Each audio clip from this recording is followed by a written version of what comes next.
Are you working out of town, Felicia? Yes, I'm in Yeah. Orlando Orlando. Wow, nice. right Well, I'm in the now. air. I haven't even been to Disney World. I'm on their premises, but I've been in a conference all week.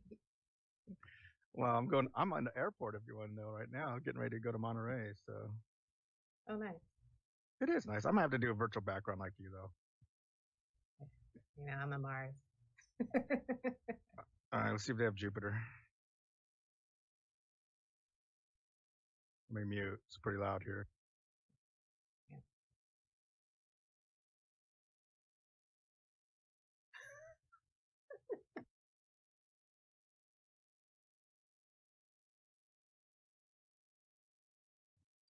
How you like that one, huh? Top that.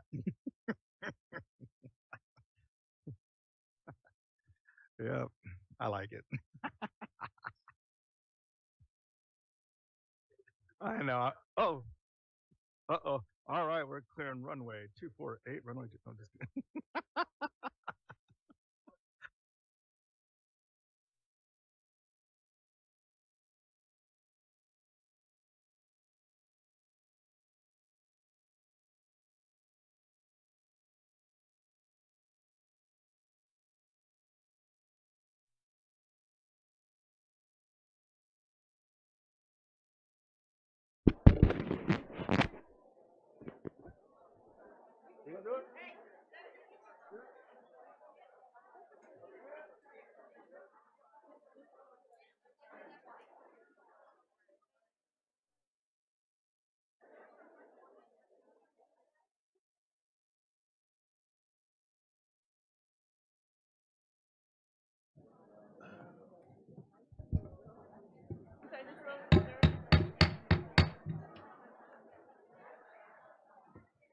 I'd like to call the meeting to order.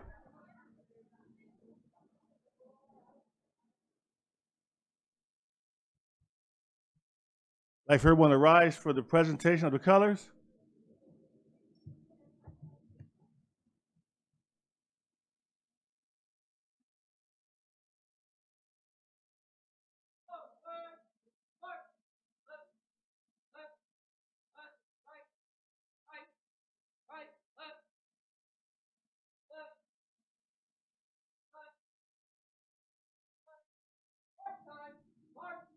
Left, left, color guard, halt, right turn, march, three, stand, colors. I'd like to ask a student from Warren Springs, Mr. Emiliano, to come down and lead us in the Pledge of Allegiance.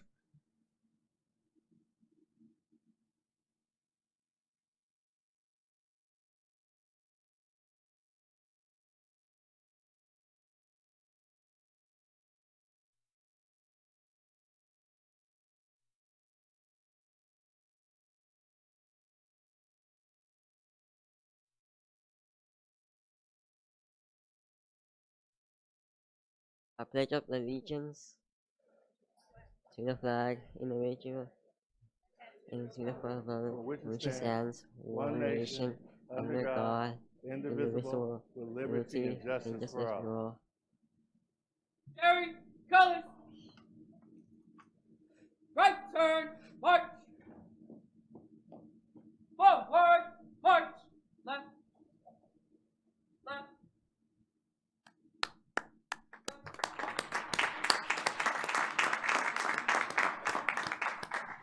I'd like to thank the color guard and Mr. Emiliano from Warren Springs. He told me he was shy, but he's willing to do it. Give him a round of applause.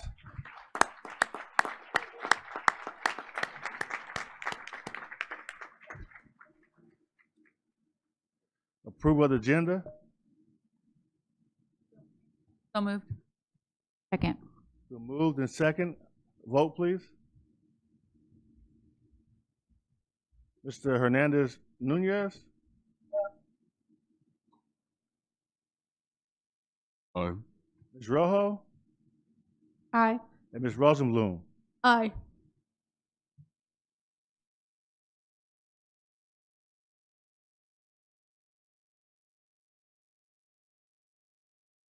Aye. Aye.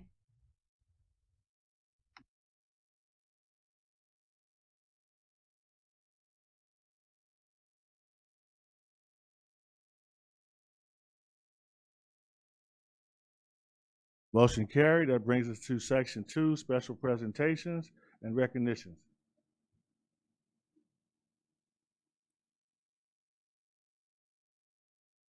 Good evening and thank you, President Tillman.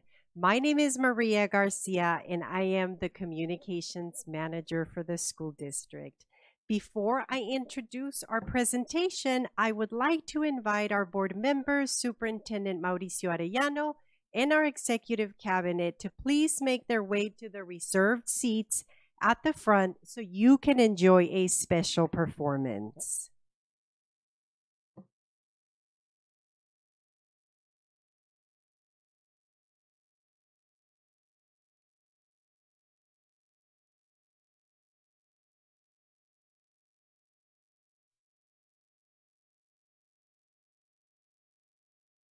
You're going to sit so you can enjoy.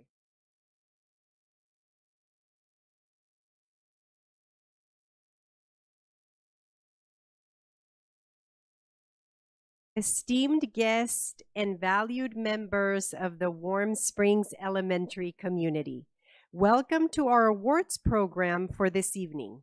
Tonight, we have the distinct pleasure of recognizing the incredible achievements of our very own Warm Springs Elementary Dolphins cheer team. Just a few short weeks ago, these cheerleaders showcased their unparalleled talent, dedication, and teamwork at the State Cheerleading Championship at Knott's Berry Farm. Competing, that's right, competing against schools from across the state. The team demonstrated exceptional skill, grace, and spirit, ultimately emerging victorious as the state champions.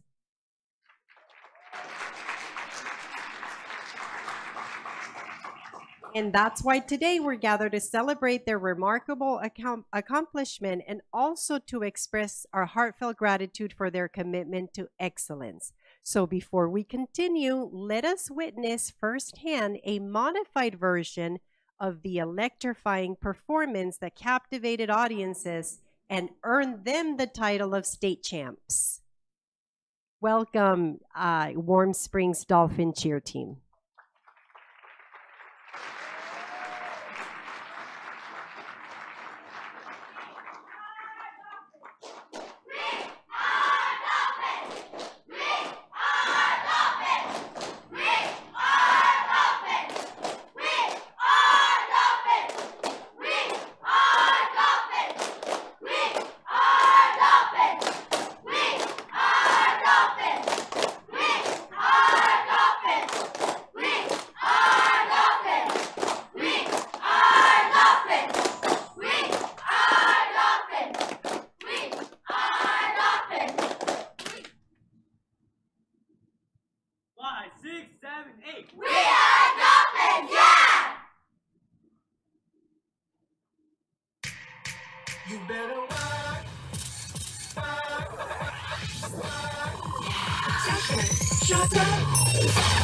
It don't matter what you wear, checking out yourself.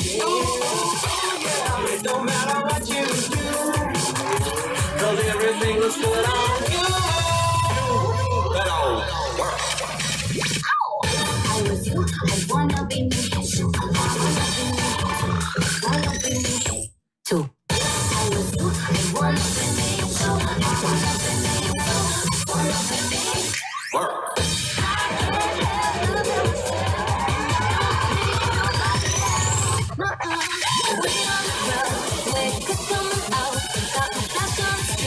Need that picture of you.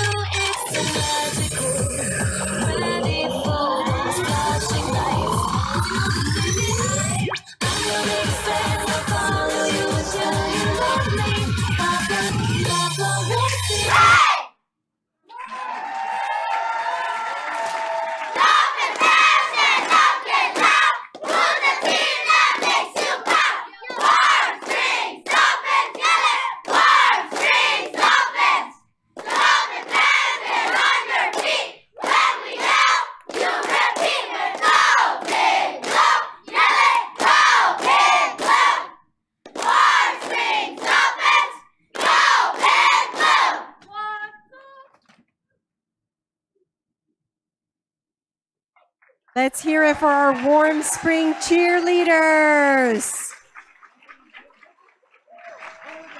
Please hold because we're going to be taking some photos. And it's okay to bring the state trophy, please. Yes, board members may now return to the dais, and executive cabinet too.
As they file out, we would really like to hear it one more time for our cheerleaders.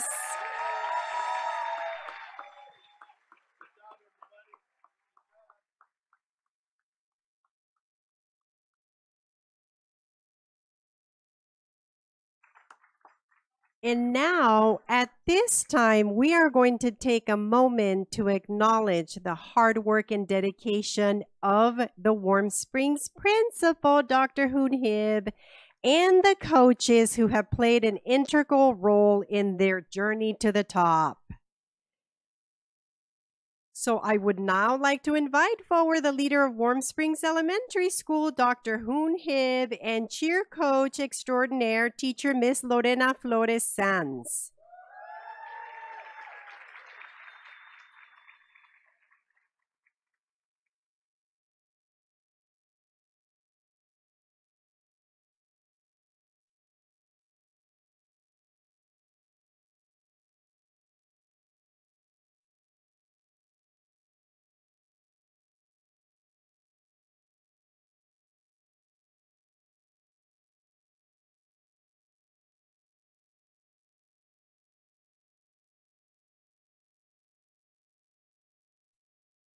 So as they take photos, I would like to tell the Warm Springs Dolphins cheer team, congratulations on your well-deserved victory, and may your spirits continue to shine brightly, illuminating the path to even greater success in the future. Great job.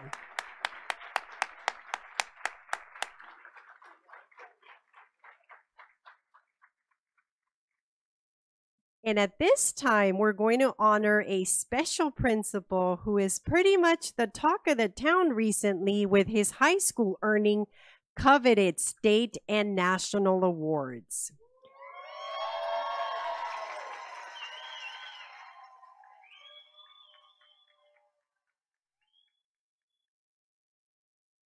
I now invite Mr. Hector Murrieta, principal of Sierra High School, to join the board and Superintendent Arellano.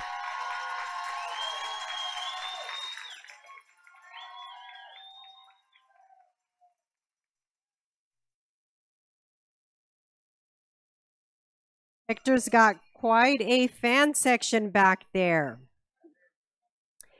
Hector is the recipient of the 2024 California Continuation Education Administrator of the Year Award from the California Continuation Education Association.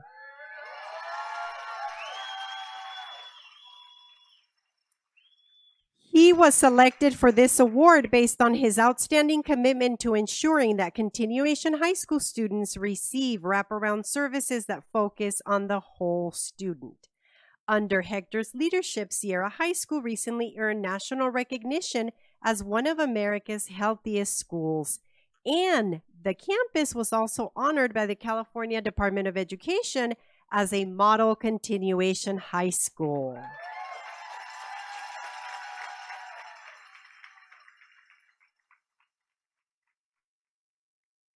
Congratulations to Sierra and Principal Hector Murrieta.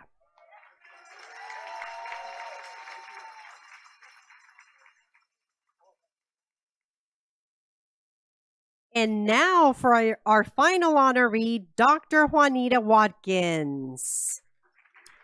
Dr. Watkins is the winner of the Dorothy Ingram Educator of the Year Award and the brand new Dr. Watkins. Doesn't that sound good? Yes, it does. Dr. Watkins is the principal of Lancashire Elementary School. Dr. Watkins is a powerhouse in the field of education with a diverse and extensive background that showcases her unwavering commitment to equity and justice. From her leadership as principal of Lancashire Elementary to her role as an adjunct professor at the University of Redlands, Juanita is dedicated to creating inclusive and empowering educational experiences for underserved populations.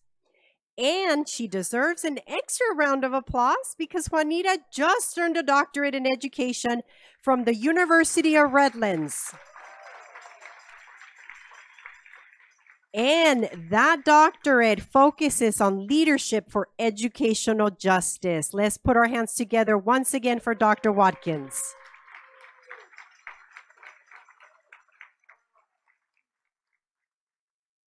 Congratulations to all of tonight's honorees. This now concludes our celebration for this evening. We'll see you next Tuesday at Indian Springs High School for our annual Employee Appreciation Reception. Thank you for joining us tonight.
That brings us to 2.4, recognition of National Teacher Appreciation Week, California Day of the Teacher, and San Bernardino City Unified School District Day of the Teacher. I'd like to ask Mr. Husky to read that for us. Thank you. Proud to do so as a former SBCUSD teacher. Whereas National Teacher Appreciation Week is observed annually during the first full week in May and sponsored by the National PTA. Whereas the second Wednesday in May is recognized as California Day of the Teacher, which arose out of legislation co-sponsored by the California Teachers Association and the Association of Mexican American Educators and adopted in 1982. And whereas teachers mold future citizens through guidance and education, spending countless hours preparing lessons, evaluating progress, counseling, and coaching students. And whereas teachers have been responsible for educating millions of students since the state's founding and have led efforts to promote and advance educational opportunities for all. And whereas a strong, effective system of free public education for all children and youth is essential to our democratic system of government. And whereas May 10th, 2024 is the day San Bernardino City Unified School District honors its teachers who are second to none in their chosen profession. And whereas, despite the challenges facing our students, families, and community, our teachers continue to work tirelessly to provide student instruction, and their immense work provides a sense of community and connection. Therefore, be it resolved, the Board of Education of the San Bernardino City Unified School District proclaims the week of May 6th through May 10th, 2024 as National Teacher Appreciation Week, and May 8th, 2024 as California Day of the Teacher, and urges all citizens to pay tribute to our public school teachers. Be it further resolved, the Board of Education proclaims May 10th, 2024 as the day to celebrate the district's exceptional teachers and express its gratitude for their service, dedication, and professional excellence, and ask the SBCUSD family and community to come together with our teachers to make a difference in the lives of our students. I'm proud to move this. Second.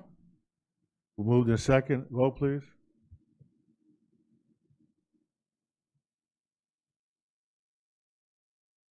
Aye. Aye. Mr. Hernandez Nunez. Aye. Ms. Rojo. Aye. And Ms. Rosenblum. Aye.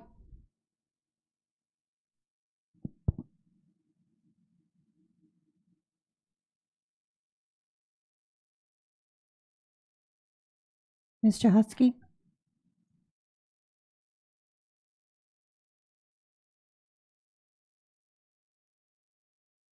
Motion carried. 2.5, recognition of school employee week. I'd like to ask Board Member Medina to read that for us, please. Thank you.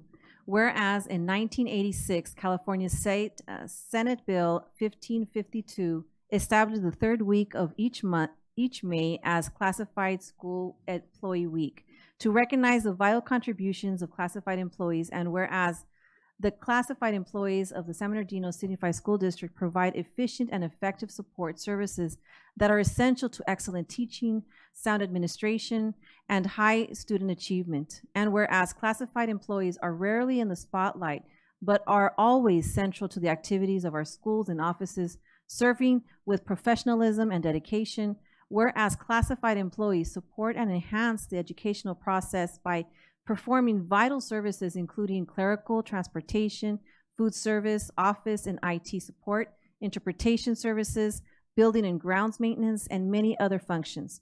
And whereas in order for our district to run effectively and efficiently, it depends daily on the dedication and capabilities of its more than 2,400 classified employees. And whereas classified employees work with commitment in forwarding the mission of the district and to respond effectively to the needs of the students and their families, teachers, administrators, other staff, and the needs of the greater community.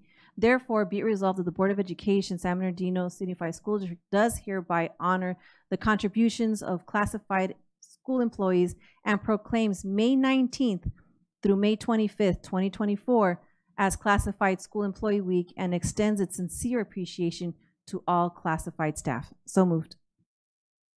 Moved by Board Member Medina and second by Board Member Chahusky. Vote, please.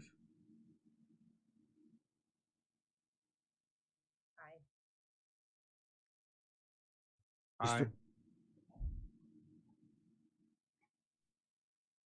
Mr. Chahusky, Mr. Hernandez Nunez. Aye. Ms. Rojo. Aye. Ms. Rosenblum. Aye. Mrs. Alexander. Aye.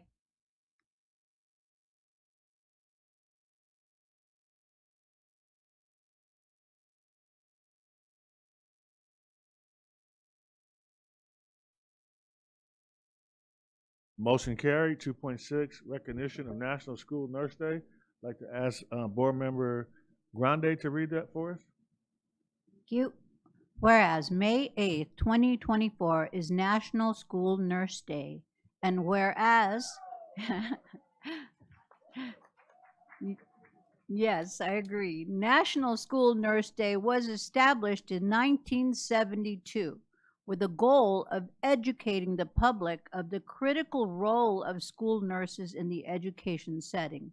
And whereas school nurses have served their role in ensuring students' academic success for more than 120 years, and whereas students today face more complex and life-threatening health problems requiring care in school, and whereas school nurses support the health and educational success of children and youth by promoting wellness and improving health outcomes for the nation's children, and whereas school nurses act as a liaison between the school community and families, and whereas school nurses understand the link between health and learning and are in a position to make a positive difference for children every day.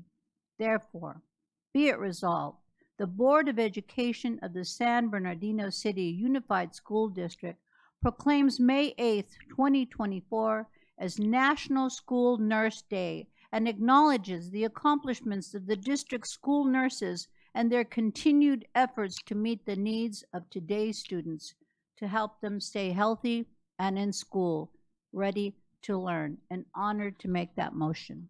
Second. It was moved by Ms. Grande and second by Mr. Husky. Vote, please. Dr. Wyatt? Aye. Mrs. Alexander? Aye. Mr. Hernandez Nunez? Aye. Ms. Rojo? Aye. And Ms. Rosenblum? Aye.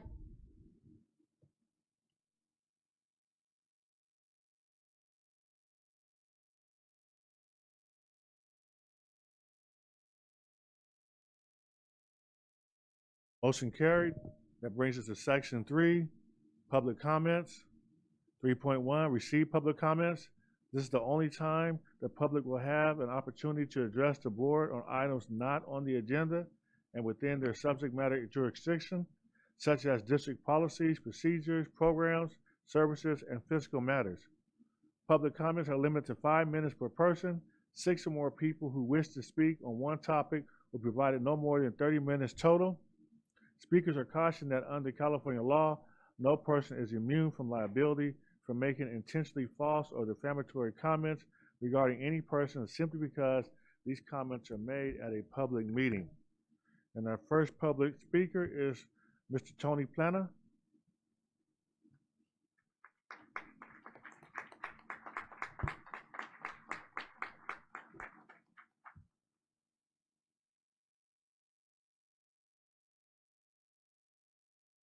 Hello? Beautiful. Thank you very much. Good evening, Superintendent, the board, and the council, the cabinet. I mean, I'm very, very excited about wanting to show you one of your programs that you have supported over the last 3 years, because this last year, our third production of the American Musical Academy at Indian Springs High School on Saturdays has just taken a quantum leap with our production of Finding Nemo, and I want to show you a short clip, please.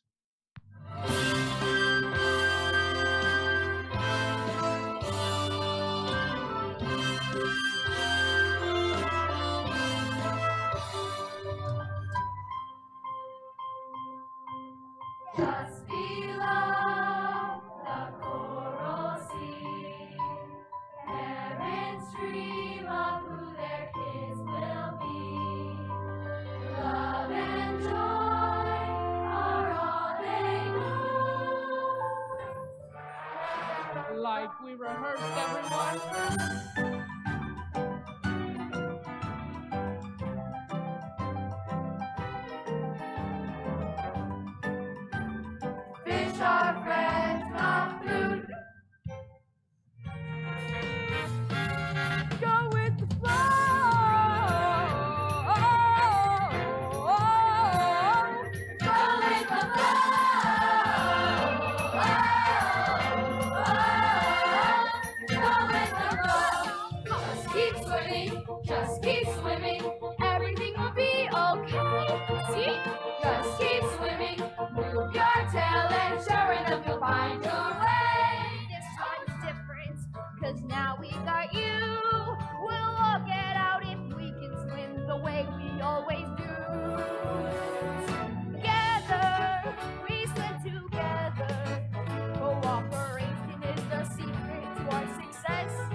We started this about 3 years ago with a production of Jungle Book, and then a production of Into the Woods, and this year we did Finding Nemo.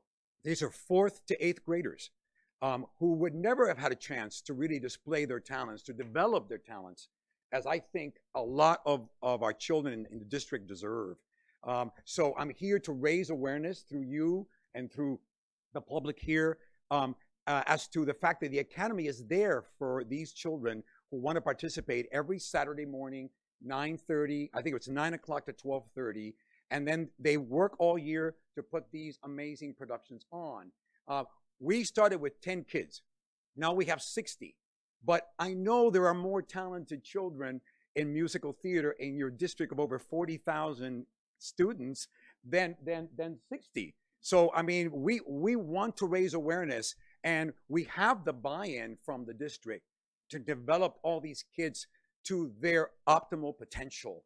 And unless we do it, it won't get done, because believe me, and I raised a child in musical theater, it takes money, it takes resources to do that on your own.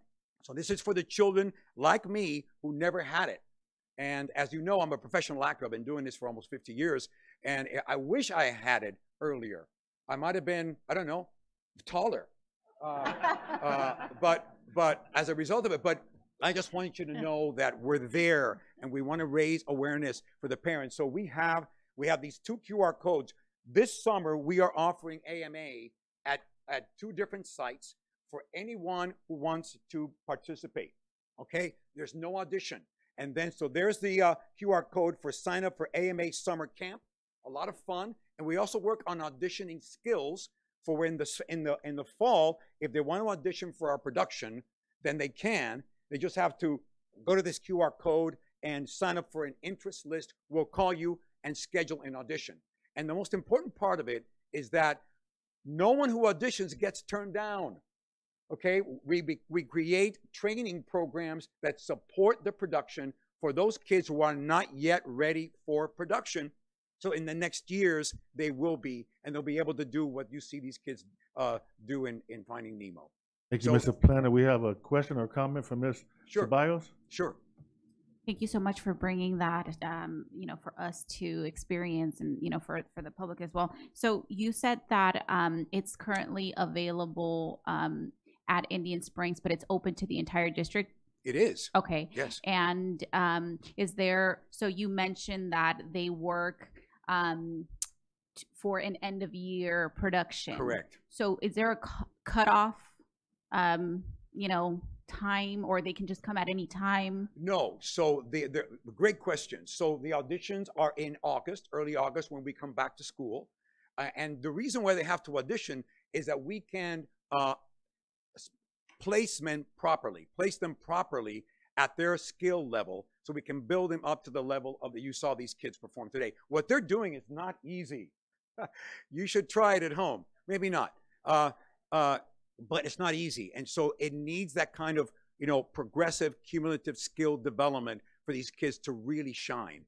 So then this summer camp leads into that August audition. We introduce any child who wants to the musical theater world. And then we also introduce them to the ability, to audition for a production, and then get placed accordingly in the different sections of it that we'll have next year. Perfect. Thank you so much. Oh, my pleasure. Thank you, Mr. Planner. You got great energy, and we appreciate all your hard work. And the thought you still want to come back and help our students means a lot to us. So thank you very much. It means a lot to me. I get more out of it than they do. Thank you very much. Thank you.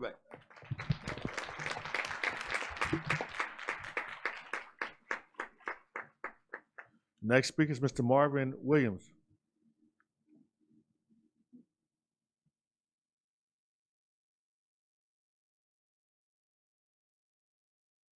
How you guys doing? Thank you so much. I appreciate you guys giving me the time to hear me out. I'm here on behalf of my son. I just use his initials, MW. Up until January 25th, he was a student at a Royal Valley High School, and he had got placed up for expulsion. I was informed yesterday, praise God, that his expulsion was overturned or was removed from that recommendation. But we still had some issues regarding how the initial investigation and or the arrest had took place. So I could easily just be at home and, you know, be doing my winning dance, but it was still some issues. So I'm not here for my son. I'm here for any kids in the future that may be faced with a similar situation. Dr. Gallardo, or Mr. Gallardo as well, was the, I guess, the prosecuting vice principal. And he basically conceded to or agreed with the same defense that we had for our son, that our son was actually assaulted first. He admitted this openly in the hearing. But the verbiage doesn't reflect that in his suspension. So still on my son's paperwork or on his record, his educational record, it looks like as if he's a violent predator. So I don't know if it's a way to get that verbiage amended or removed off of our son's record, his educational record. Dr. Gallardo called 2 witnesses. He called a student witness. I would not use a student's name because he's a minor. And he called an adult witness, which was the officer that did the report. I had 2 questions because I was unfamiliar with that process. I asked his first witness, the adult, which was Officer Michael Cobb. I said, did you know that my son was assaulted first? To my surprise, he said no. Even to this day, it's been 5 months.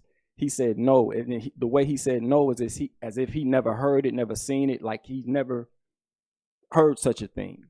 I was shocked by that. I was thinking he would say no, but under further investigation, we did realize that your son was assaulted first. The second witness was a student witness. I said, did you know that my son was assaulted first? He said, yes. He said it emphatically. He repeated it. He was like happy to say, he said, oh yeah, your son got swung on first. And it took me all of 5 seconds to get this information. And these are the 2 witnesses that Dr. Gallardo called. I didn't have a witness there. These are his 2 witnesses basically conceding or agreeing with how we said these events took place. Not only was my son assaulted, but none of this verbiage of my son's assault is in the suspension, in the recommendation for the expulsion. It just looks like as if my son attacked a kid violently, unprovoked, for no reason. So I just want to know, is it a way to get that removed off of his record? Because the way Officer Michael Cobb wrote the report, it went from a school situation to a penal code situation. And my son was unfortunately arrested. And I have empathy and I understand and I feel for the other children, all the children involved. I'm not just making it seem like my son is this perfect kid. He had no business over there. But what we can't do is take justice or deny justice for one kid in order to give that justice to another kid. I think justice has to be given and dispersed equally. You know, we have his side, we have their side, and then the truth is somewhere in the middle, as we all know. And I'm not even blaming Mr. Gallardo, because I get he gets a call from a parent and he has to act on it. You know, he has to act on it, and that's kind of like what it seems like happened. And it was a rush to judgment. But my thing is, after the fact, after we investigated and after all of the evidence comes in, at some point we have to make it right.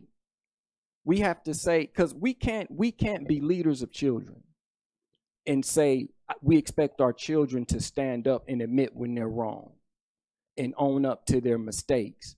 But then when we as adults make mistakes, I'm not willing to stand up and say I made a mistake. I'm on my son. He had no business over there, and he admitted that. And he even lied on the initial information that he gave, saying he wasn't over there, and he admitted that. But what we want is for the record to be corrected, because now I'm dealing with a penal code case. And if that verbiage is in the write-up, in the arrest, it gives my son more of a fight that, hey, this could have been self-defense. I appreciate you guys' time, and thank you for listening to me. Thank you for coming out. And someone will contact you on ways that number one, we'll make sure that the information is accurate, and number two, there's a way to expunge the information. They'll contact you on that. Okay. Right, and if possible, to even reserve the recorded tapes that the statements that was made amongst the witnesses would even help. No doubt about it. All right, They'll thank be you. contacting. Okay. Thank you.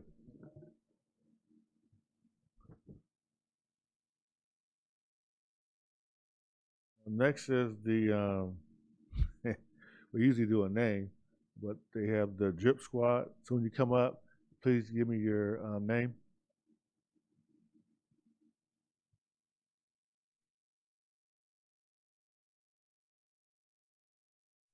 And this will be more than one speaker, so we'll start the clock for a total of 30 minutes, Ms. Cunningham, once the first speaker speaks. And when after the first speaker speaks, stop the clock and then wait for the next one to speak and start the clock again. Thank you. Good evening. Give us just a minute.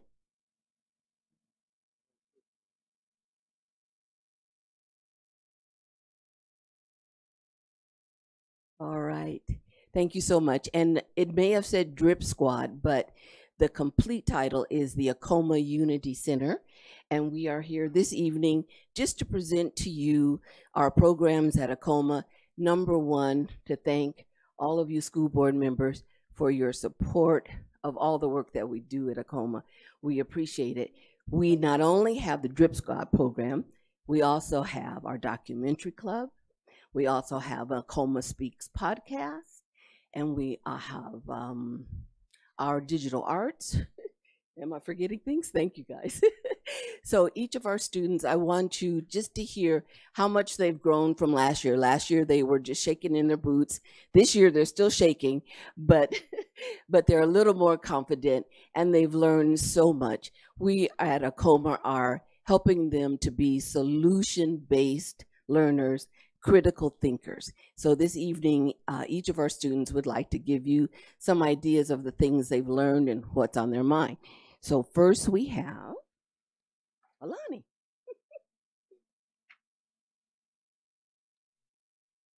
Hello, Superintendent and School Board. My name is Alani Chapman, and I attend Arroyo Valley High School. I live in San Bernardino.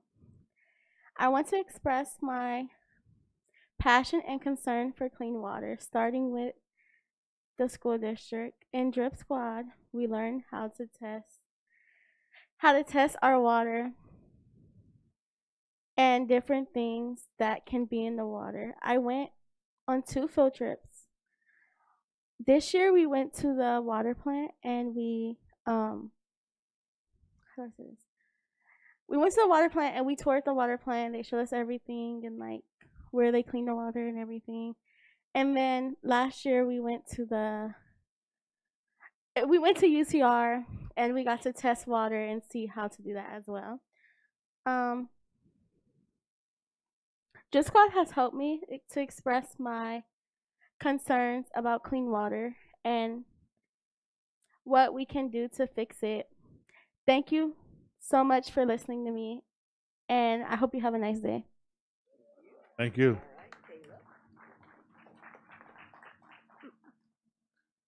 Hello, school board members and superintendent. My name is Caleb Zacharias. I am 13. I live in San Bernardino. My main topic is what is inside our pipes. From what I've learned from Drip Squad, if people don't check their pipes regularly, you can get sick from lead poisoning or other diseases. But I know this thanks to Miss Butterfly and the UCR team. Thanks for your time. Thank you.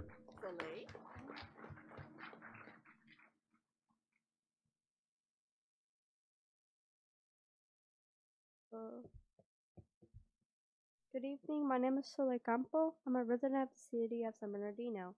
This is my first year being a part of Drip Squad. I've learned a lot about our water and our environment. Thank you for your time. Thank you. Thank you.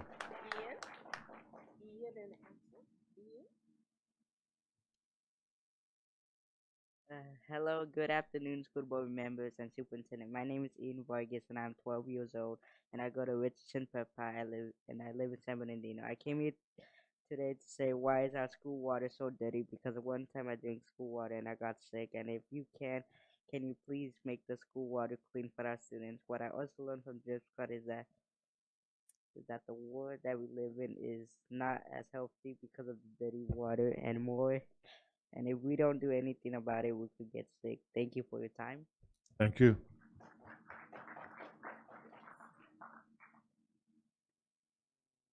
Good afternoon,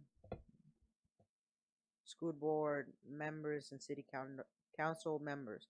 My name is Axel Vargas, and I believe that Drip Squad is an important group because it taught and showed me the harm the warehouses do to our community, and I believe that they should stop building the warehouses.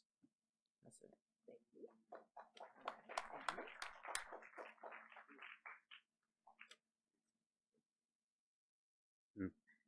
Good evening. My name is Alan. I'm 15 years old. I'm a high school student and a college student, also a resident of San Bernardino. I'm also a member of Drip Squad, and in Drip Squad, they have taught me many things, such as different cultures, the water, the environment. I'm here to talk about the problems we notice from our schools. One of the problems we notice is the water. The water doesn't look good, and it has a weird taste, which water shouldn't have any of those qualities. Another problem is the warehouses. Lots of warehouses have been built near many schools. Because of that, lots of trucks have been passing through, leaving air polluted. Because of this, it has had an impact on student health. We are here to inform you of all of these problems and hope you can solve them. Thank you for your time. Thank you.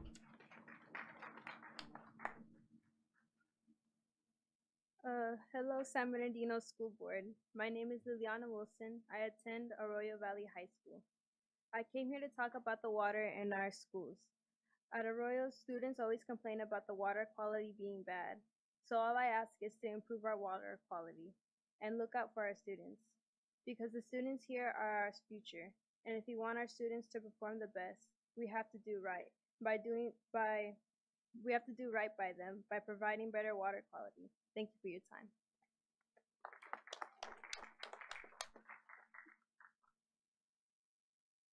Good evening, San Bernardino School Board. My name is Kiana and I go to school in San Bernardino. The water at our schools tastes bad, smells bad, and looks cloudy. All I ask is that you take some time to improve the water quality at our school to ensure the health of students. Thank you for your time. Thank you. Hi, my name is Alicia Nash.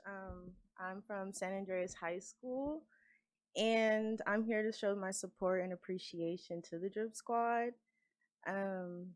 They have a mission of improving water by teaching students water purification practices. And the fact that this program originates from students sharing their bad water experiences shows how much they care. And I feel it's very important to expose students to these types of ways to clean water and just better our environment because we are the future. And I also believe that we need to keep on implementing these types of programs into community centers and schools to bring us closer to like bettering our community and future communities. So thank you.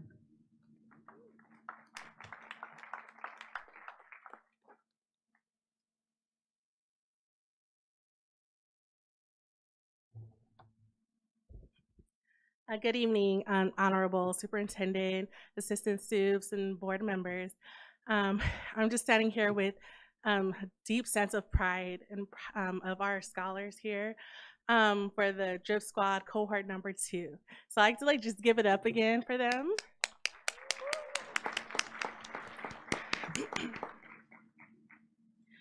And I'm also standing here in deep gratitude to you all for your dedication and commitment to expanded learning programs. At Acoma Unity Center, we host our Sankofa Saturday programs, which is our educational and enrichment program. And through that program, we're able to offer programs like Drip Squad. So again, we appreciate you and your unwavering support and hope to continue to have that going to the next school year. Thank you.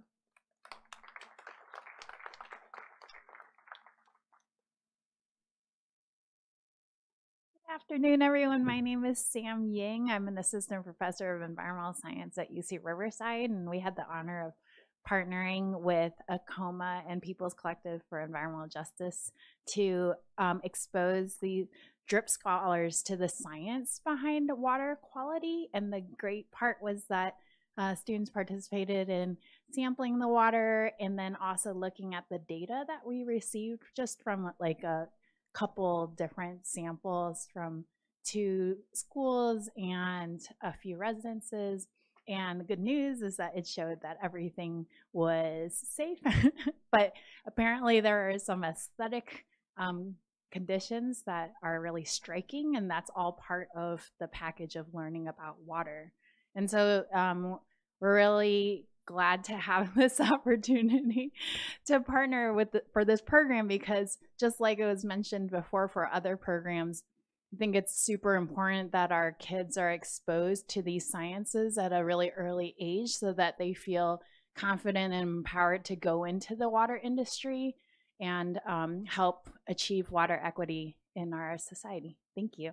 I want to thank you for clarifying that the water tested was safe. Yeah. Now, I understand taste, and we can look into that, but we take the safety of our water very seriously, and over the years we've tested over and over again to make sure we meet the requirements in state law. So if there's something we can do to better the taste or the appearance, then we'll work on that also. But yeah, that would. But yeah. the safety of our water is truly important to us. Awesome. Thank you. Thank you. And just to piggyback on that, last time we were here, we were promised some data, and we haven't. I don't know why we haven't linked up to share that data, but we would still like to have that data so that when our scholars are looking at the overall data, they can compare the San Bernardino School District to the city in general. So we would like to get that data whenever it's possible. So thank you again. Thank you.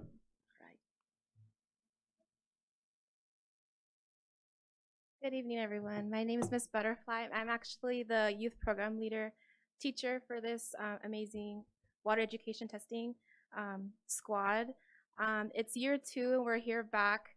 Obviously, you got to hear from our scholars all the amazing growth that they've made. I am so immensely proud of each and every one of them. I'm even proud for one of our new students that came last session. And I really want to just talk about the curriculum itself. So this school year, I really wanted to develop a curriculum where anybody could just step in and get that taste of knowledge at like a whole picture sense. And I think I accomplished that. Our student was able to jump right in and make a, everyone made a beautiful comment, but the fact that she picked up on it like that, that just goes to show that these types of programs do need to exist, not just at schools, at community centers, at any way possible, right? And I think that this school year, we pretty much focused on 3 different things. We focused on civic engagement, we focused on water advocacy, and then the last one was artivism. But I always like to say that it was all these things encompassed with the emphasis on community care, because at every lesson, every session we had, I made sure to implement what that looked like when it came to self-awareness, when it came to self-reflection, what it meant for each and every one of our scholars, how that made them feel, because we don't really ever talk about that, right, in the classrooms, outside the classrooms. I always try to implement social justice and social environmental racism, because that is the root of everything, unfortunately, here in the IE. So when our scholars were talking about the warehousing, the influx of industry, how the water has a specific taste or looks cloudy, that's because we looked at those things. I wanted to hear every single thing that our scholars had to say, and I'm so proud of them that they were able to stand up here before you and share that. And an earlier comment, I overheard one of the speakers talk about critical roles in our community, and I just want to say that I had a critical role in making sure that our scholars were centered every chance that they got. And so I just want to emphasize again that this program isn't just successful in the fact that we're able to stand up here before you. A lot of these scholars are able to go in their communities now. I have scholars that attend the Garcia Center. I have scholars who want to participate in other things that they weren't ever exposed to. They think differently, right? They feel differently. And I just want to highlight that because the advocacy isn't just a diagram that you see in our textbooks. It's about life learning. It's about that engagement and that connection that our scholars deserve. And I just want to also thank the People's Collective for hiring me for this position and having that full trust in me. I also want to thank Acoma Unity Center and Dr. Ying and Lucky for supporting me, and all of you for giving this the time to really showcase that. The growth on the science board isn't obviously enough, but I hope you're able to look at the pictures and see how their gaze and their eyes have changed, right? I think that's the real change of our future. Thank you so much. We have a end of the school year award ceremony coming up June 29th, and we would love to see all of you. Thank you. Thank you. We have a comment or a question from Ms. Board Member Ceballos. Well, first of all, I want to say thank you for coming up. You guys did an awesome job, and I do see the improvement from the previous year and their confidence in speaking. So it's really nice to see that growth. Just really quickly, I also appreciate what President Tillman said in regards to the quality of the water, because I was starting to get concerned there for a second. But I do want to ask if there is a simple question, I'm sorry, if there's a simple answer, what typically contributes, if the water is tested safe, what contributes to the way it looks or the way it smells? Because the reason that's a concern for me, even if the water quality is good, a lot of students will not drink water because of the way it smells or tastes, which essentially then they're not getting, water in.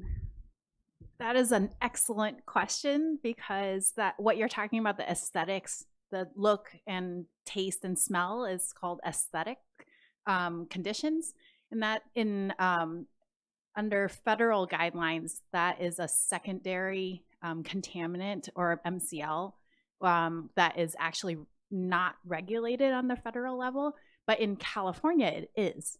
And so there's a lot of different factors that can make it look cloudy, including just the way it's being distributed or pressurized in the pipes, to changes in pH because of it traveling through the pipes. But again, it doesn't result in a chemical change that causes the typically monitored contaminants to be at a higher level. So to give you some examples, if you have iron in your pipes, which a lot of us do, and then it comes out, it'll look murky and taste metallic, but technically when you eat it, it's not toxic to us.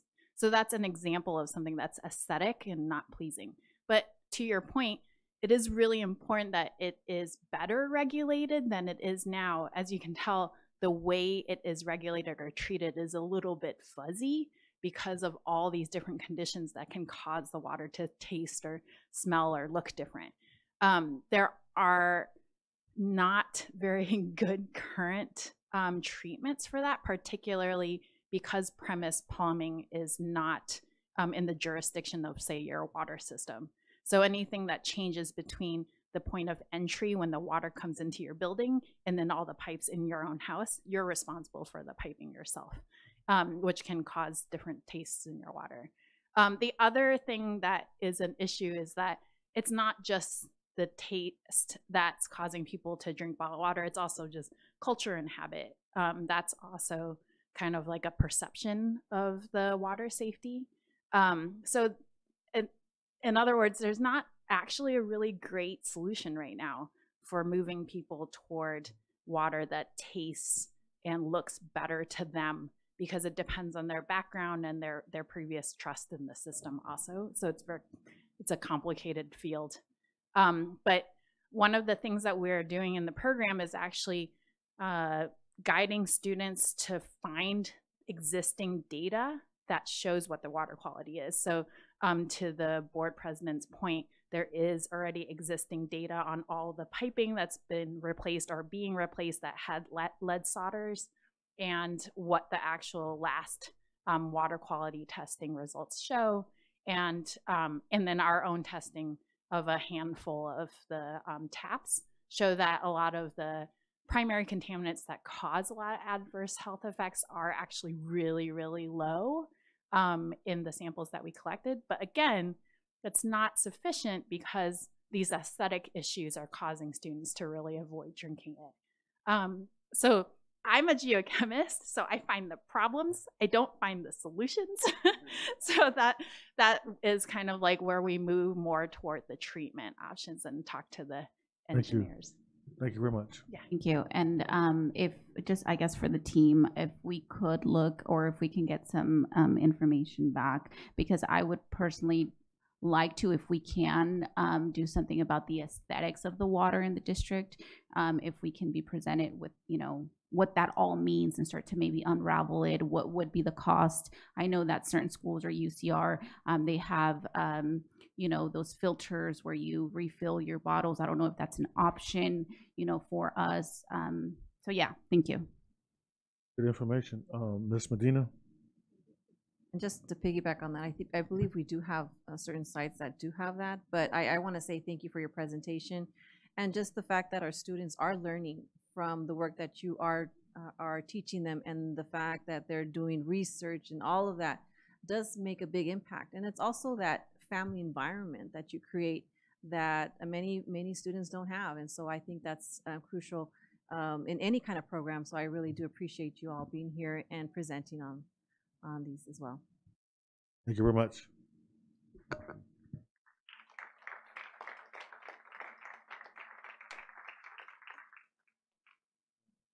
Mrs. Alexander had a question? I did. Okay, thank you. I would like to tell the drip squad they did an excellent job. I had the opportunity to see them last year, so excellent job on that. That we requested. Do we know what those reports are? And if she could share exactly what they are, that would be great. Thank you very much. That brings us to our next speaker. I believe it is Sonia Oluch.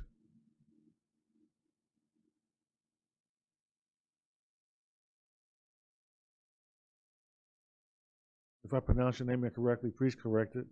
Thank you.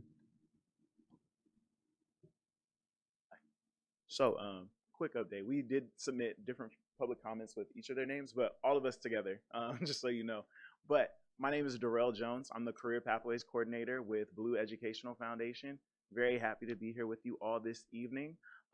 We were able to do a public policy internship over the past 2 months, focusing on Cal Grant reform. So we realized that as we talk about championing and really getting our students into college, attainment is one thing, but affordability is really an issue. And so as we think about really how, with AB 469, having more of our students complete financial aid and FAFSA, making sure that we encourage them to get also the opportunity of Cal Grant. So we had these lovely interns champion Cal Grant reform as we get more access for our students to get more dollars for school. So I'll allow them to introduce themselves. Hello, my name is Brianna, currently a undergrad student at University of California, Riverside.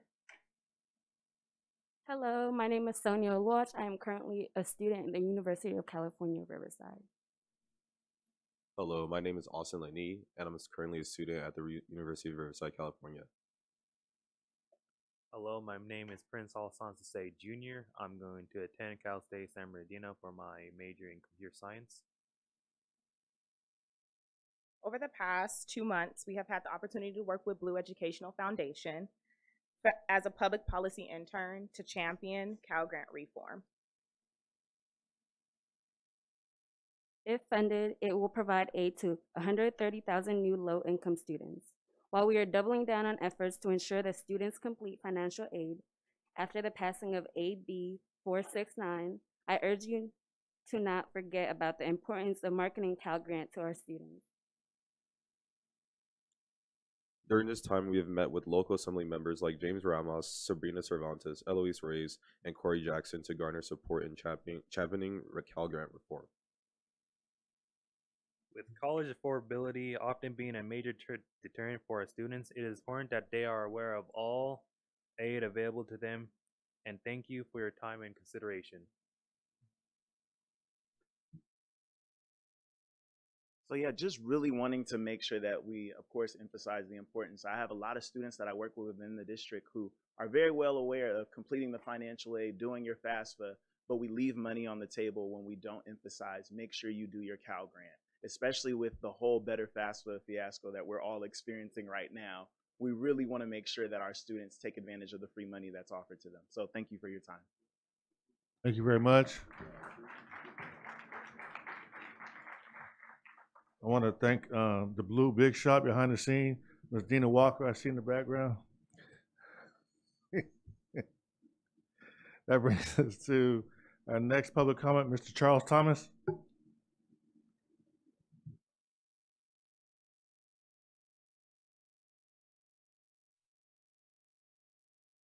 Hello, ladies and gentlemen of the board.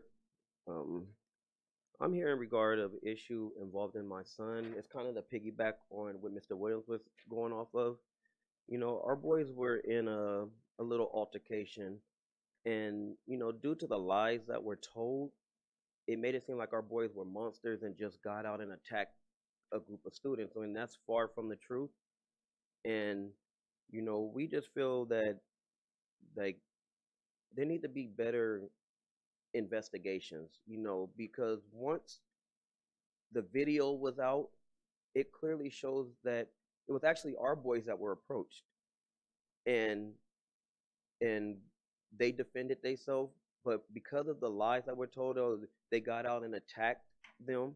You know, my son was put in jail for this situation for 30 days over lies. Somebody saying, oh, he hit him and did all this, and I just don't feel like a proper investigation was actually done to, you know, really like get the truth out. Because like I said, if I feel that if that really did happen with having video evidence, they would have seen that no, this ain't what happened.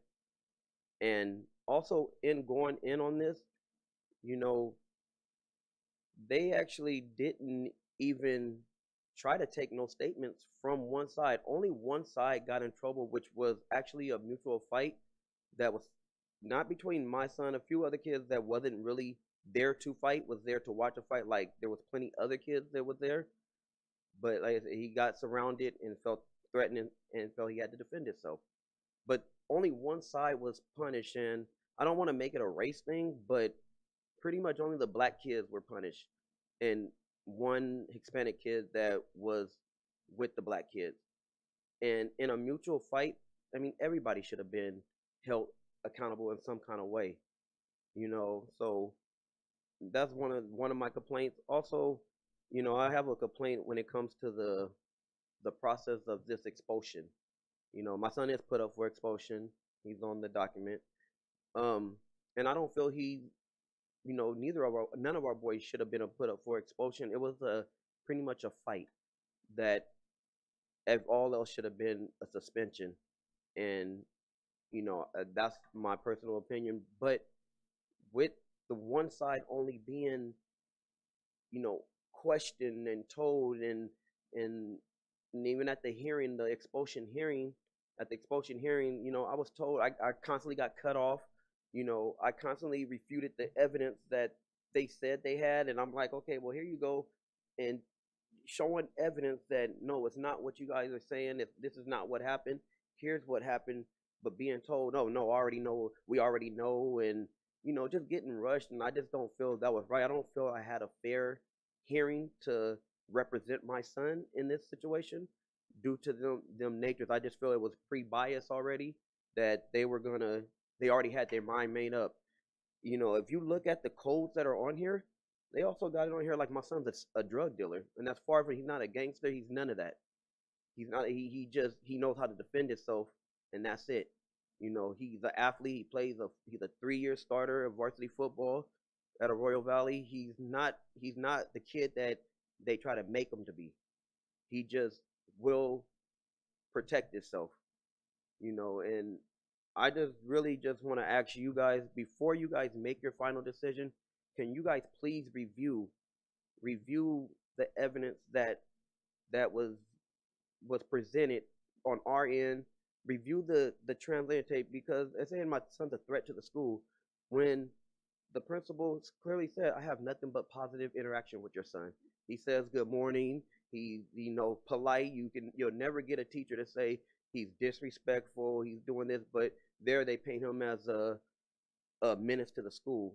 And I just don't feel they should have that right to do that in the sense of, you know, without evidence or without doing investigations, you know. And like I said, once again, I just really appreciate if you guys would, before making your final decision, really look at the evidence, and you'll see it's not what they painted the picture to be.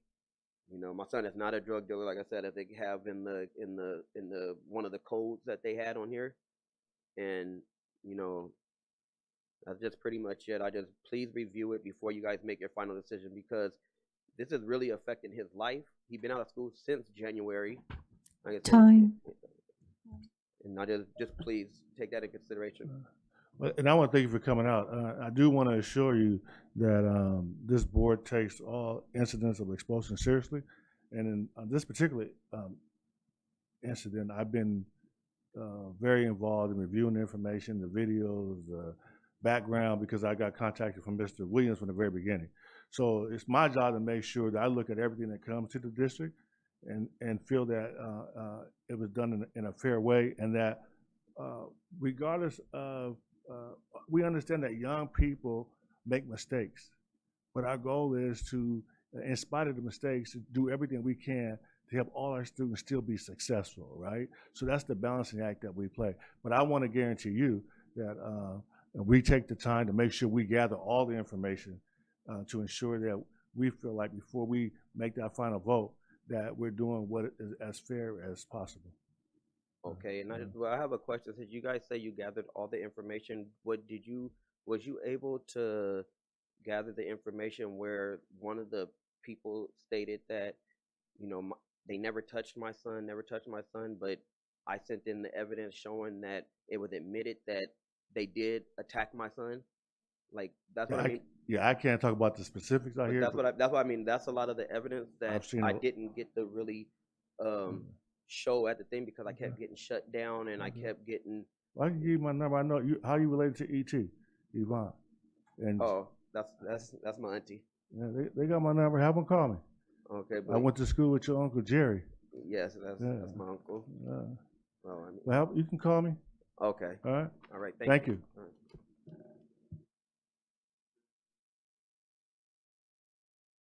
And Ricky Van Johnson went to school with your uncle Bruno.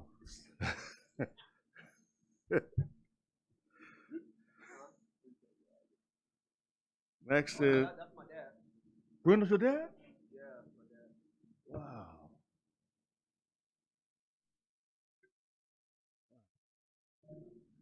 I knew your dad well, man. Next is Carolina.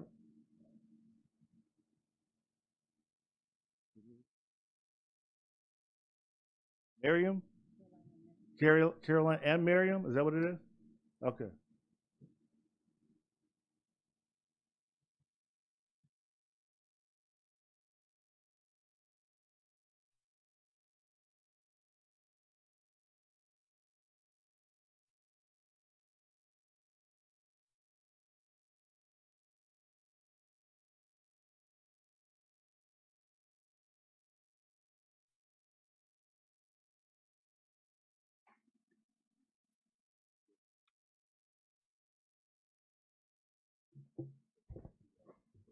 Hello.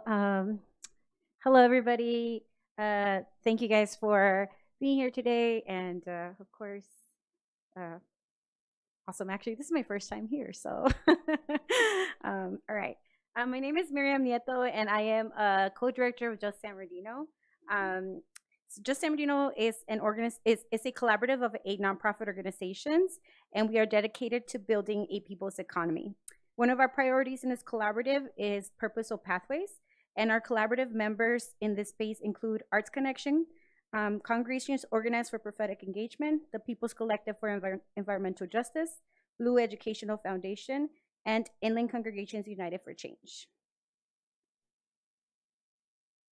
Hi everyone, my name is Carolina Sanchez. I am also co-director along with Miriam. I also just wanted to state that, you know, we're excited to learn more about the CTE pathways. And we want to give a thank you to the school board members who were advocating for this presentation for a while. We really appreciate it and see your effort. In the coming months, we really hope to receive more presentations like this so we can continue learning and also continue giving this information to the community, such as you're doing right now. So thank you. Honorable School Board, thank you for having us tonight. I'm Paloma Montes. I'm the Policy Director at the Inland Empire Labor Council, and we represent 93 local unions as well as 400,000 workers and their families across San Bernardino and Riverside counties. Like my colleagues, I want to thank you for taking the time to update us on these programs and for your commitment to our students' academic career and success. I hope we have the opportunity to collaborate with you on these career pathway readiness programs that continue to reflect the dynamic needs and interests of San Bernardino students. So thank you very much. Thank you. We're almost done. Good evening, board members, superintendent, community members. It's good to be here in a space full of educators. As a former 6th grade math teacher and always going to be an educator, it's great to just share space with you all. A little bit about myself. My name is Alejandro Gutierrez. I'm the Executive Director of Arts Connection for the Arts Council of San Bernardino County. We wear multiple different hats.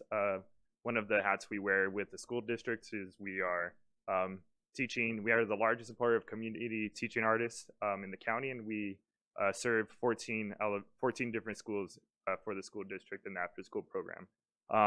Just want to give my huge appreciation to the board on all your effort and the district CTE staff members for all your efforts in just making sure that the different variety of career pathways for our students is available for them.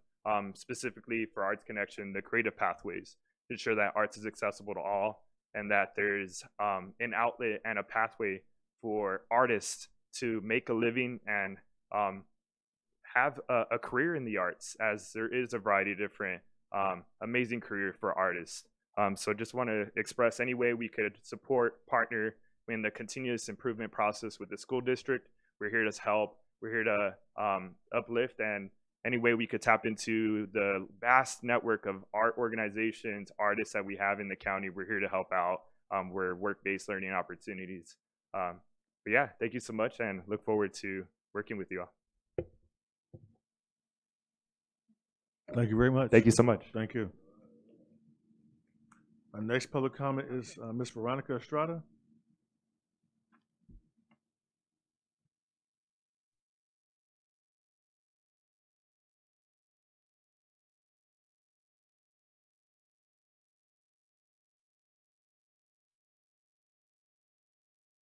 Mr. Estrada here? Oh, okay.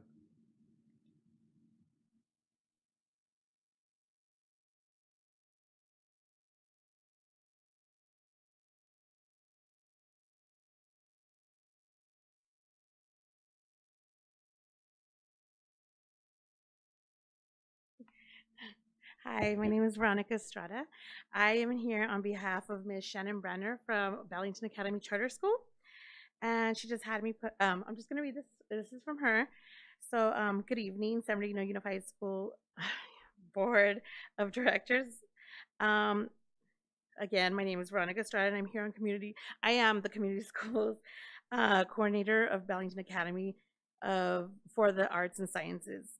We're a charter school here in San Bernardino, and we wanted to take a moment to thank you for your support and trust in us. We also wanted to share some of the things Ballington has done this year.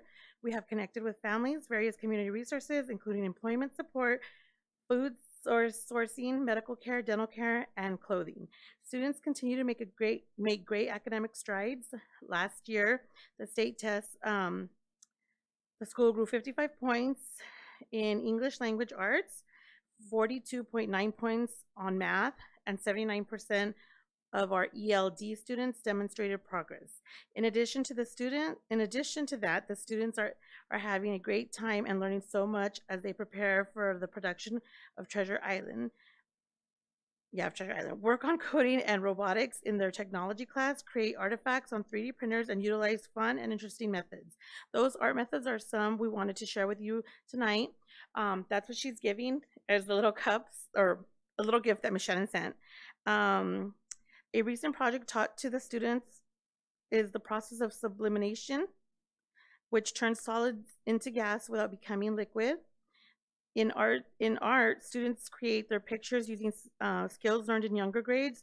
Those projects were printed on special paper using a type of ink that becomes gas when heated and applied to material, in this case, a mug, as you can see. The ink in its gaseous state then bleeds onto the mug. Students are so excited to share their knowledge and use this process with you.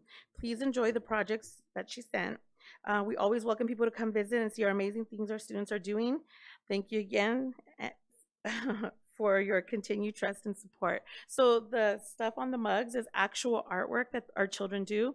I have only been there for a year doing that, but I can tell you if you guys go down there and see the art class, it's amazing. Like everybody that goes there is completely shocked by the classroom. So I do invite you guys to come out and see the school.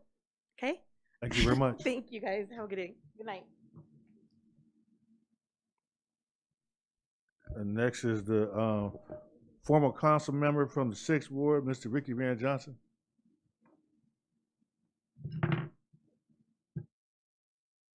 Good evening, Board, Superintendent Mauricio.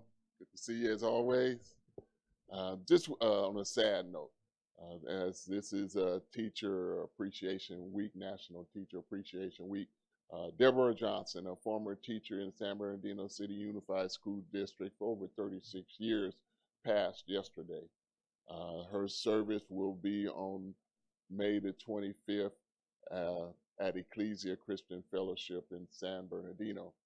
She taught over 30 years at Davidson Elementary. She really, as most teachers in the school district, the challenges that we face with kids coming to school, bringing their environment into the school, the teachers always tend to do a little bit more here in San Bernardino. And she was one of those teachers that also met the needs of the students so that when they felt and came into a classroom, she was ready to impart her wisdom after she met their needs. So just wanted to just inform you of her passing and her homegoing celebration, and also just to thank all of you for all you continue to do. Thank you. Thank you.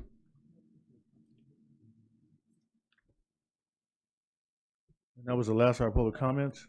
Board, we will go into closed session. Are there any closed? Oh, no.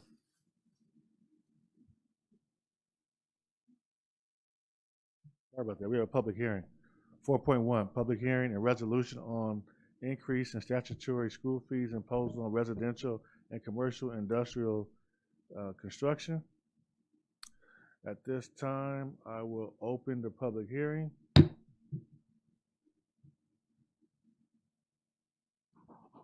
There are no comments. So we will close the public hearing. And are we entertaining a vote at this time? Yes. I'd like to entertain a motion, please. Second. Moved by Mrs. Grande and seconded by Ms. Medina. Vote, please, of Dr. Wyatt.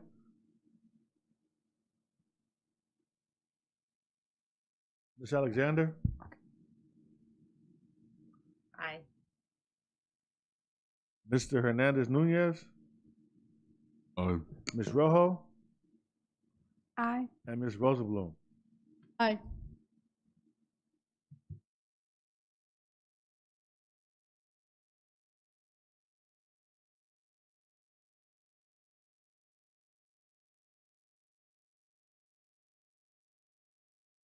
Ms. Rosales Medina?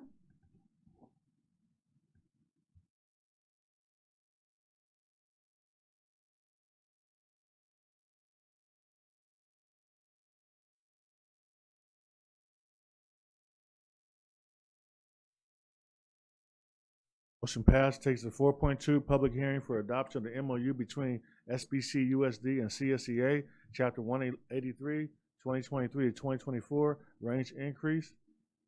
Interchange. I got it. Sorry about that. At this time, we'll open the public hearing.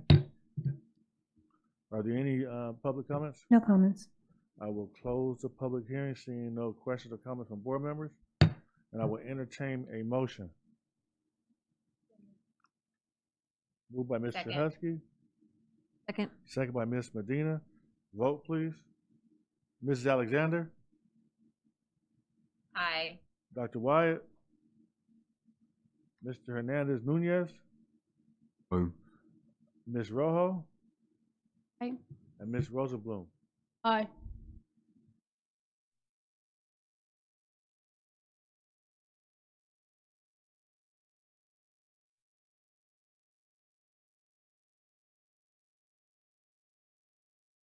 Four point three, public hearing for the acceptance and Please, adoption of the excuse me, Sir President, I still need one more vote. There we go. Thank you.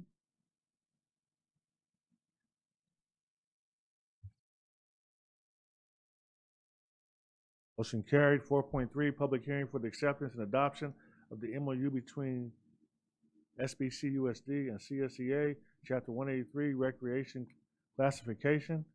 At this time, I'll open the public hearing. Are there any comments?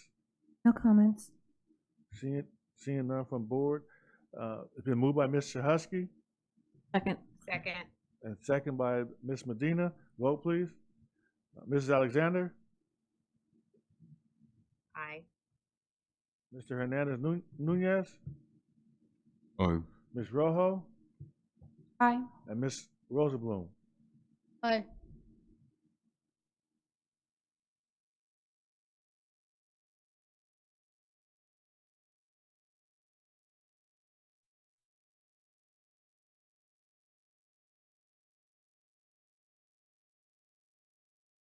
Motion carried.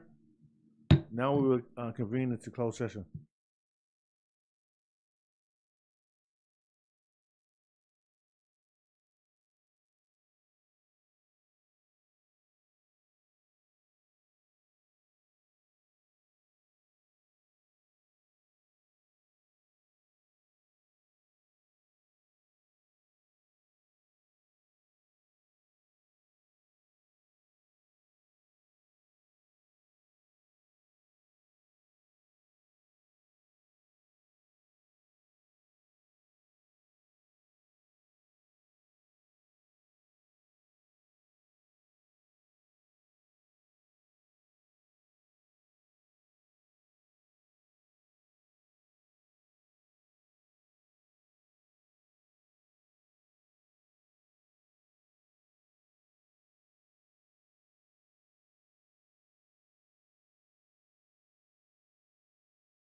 I'd like to call the meeting to order.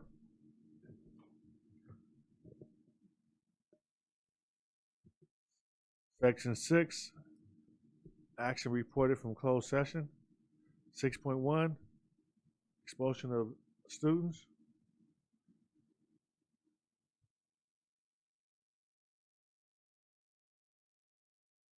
Entertain a motion. Second. Been moved by Mr. Husky and second by Mrs. Ceballos. Vote, please.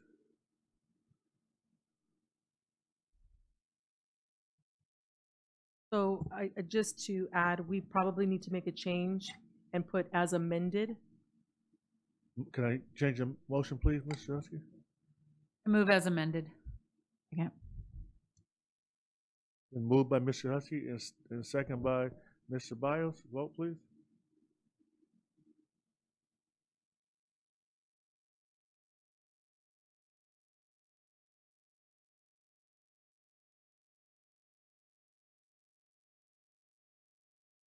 Mrs. Alexander?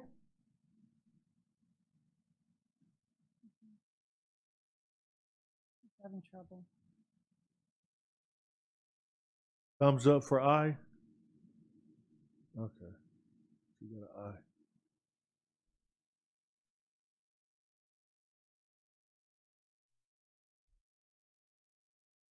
Motion passed. 6.2, lift, readmit of expulsion of student. Second.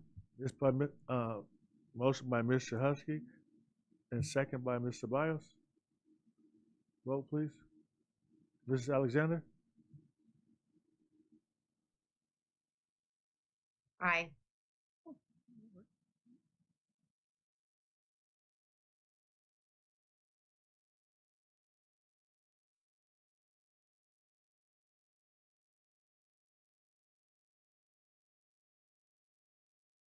Motion passed. 6.3, petition to expunge, rescind, or modify youth court or expulsion. So moved. Second. Moved by Mr. Husky and second by Ms. Ceballos. Vote, please. Aye.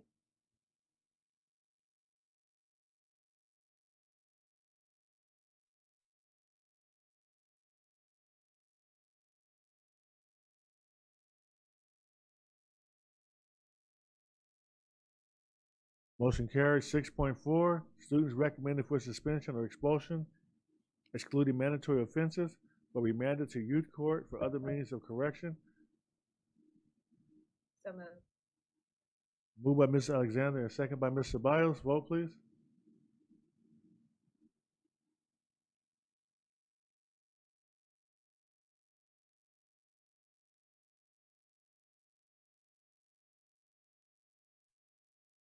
That was a yes vote from Mrs. Alexander. Aye. Yes. Motion passed. 6.5, consideration and adoption of resolution. Resolution implementing elimination, layoff, and/or reduction in service of classified positions. Motion, please. So moved. Moved by Ms. Medina. I get a second? A second? Second. Second by Ms. Ceballos. Vote, please.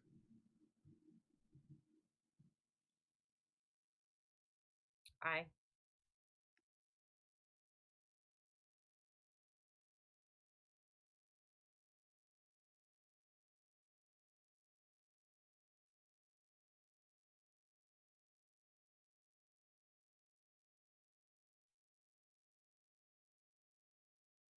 Motion passed. 6.6, other closed session action.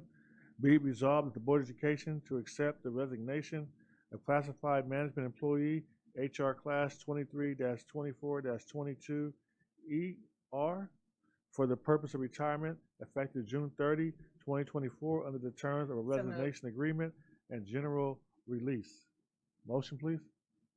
So moved. Second. Moved by Ms. Ceballos and second by Ms. Alexander.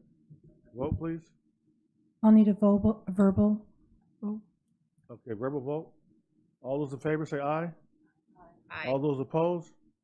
The motion passed.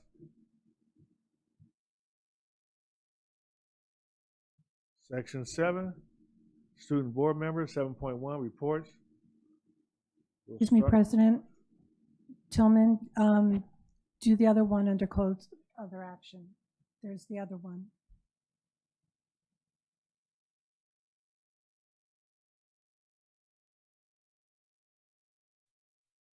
Other items, sorry about that, you're right. Thank you.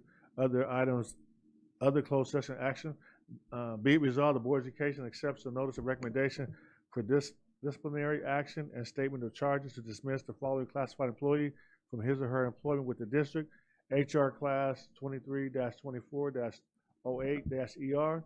Be it further resolved that the Board of Education accepts the notice of recommendation for disciplinary action and statement of charges to dismiss the following certificated employee from his or her employment with the district.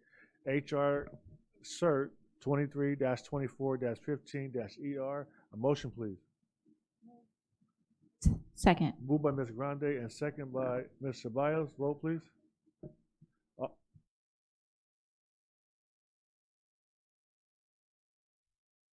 No, it's not.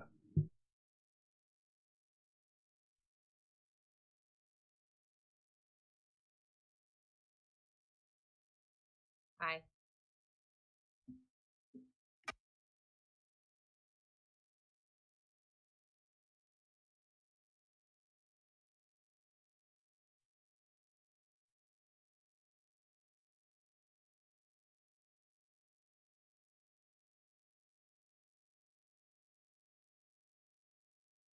Motion passed. Now we're at section 7.1, reports and comments by our student board members. I'm going to start with Ms. Rojo.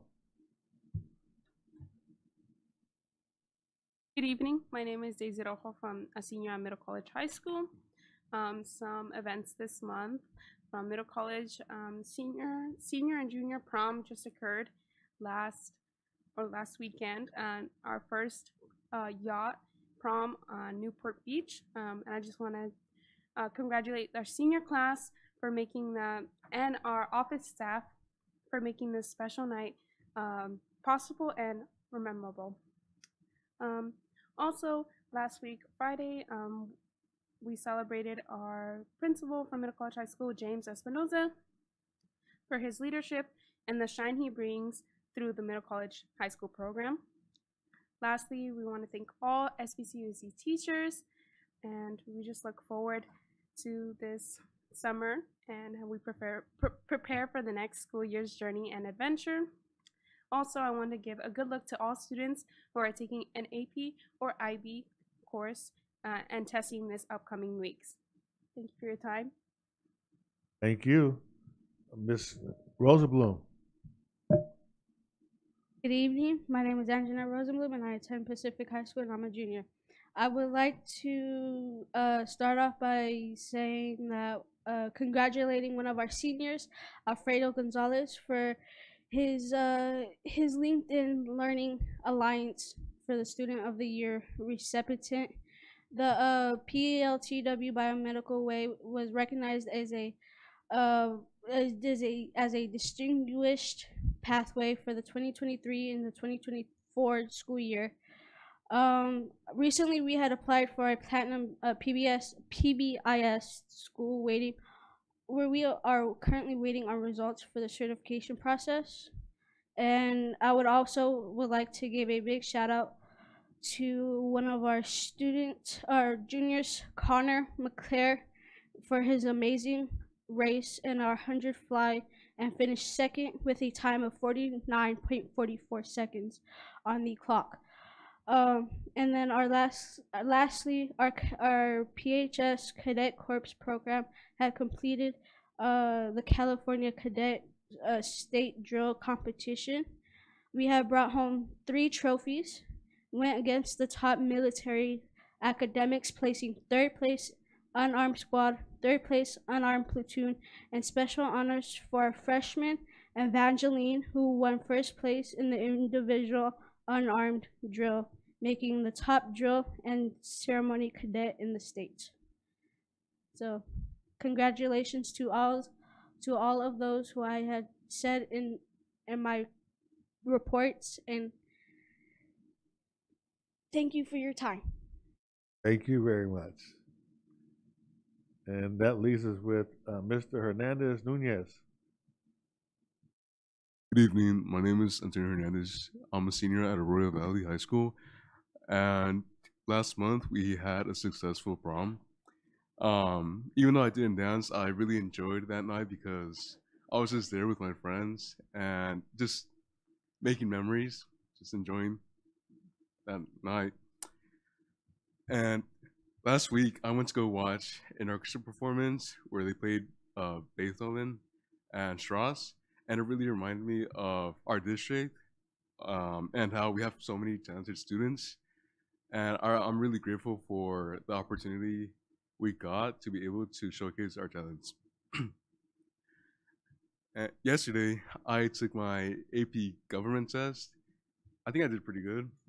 I definitely got a 4. There's no way I got lower than that. But I want to encourage and wish luck to students that are taking AP or IB tests. Yeah, good luck. And the end of this school year is around the corner, and I'm excited and nervous. I'm not sad yet, but I think the emotion will catch up to me on graduation. Yeah, thank you. Thank you very much.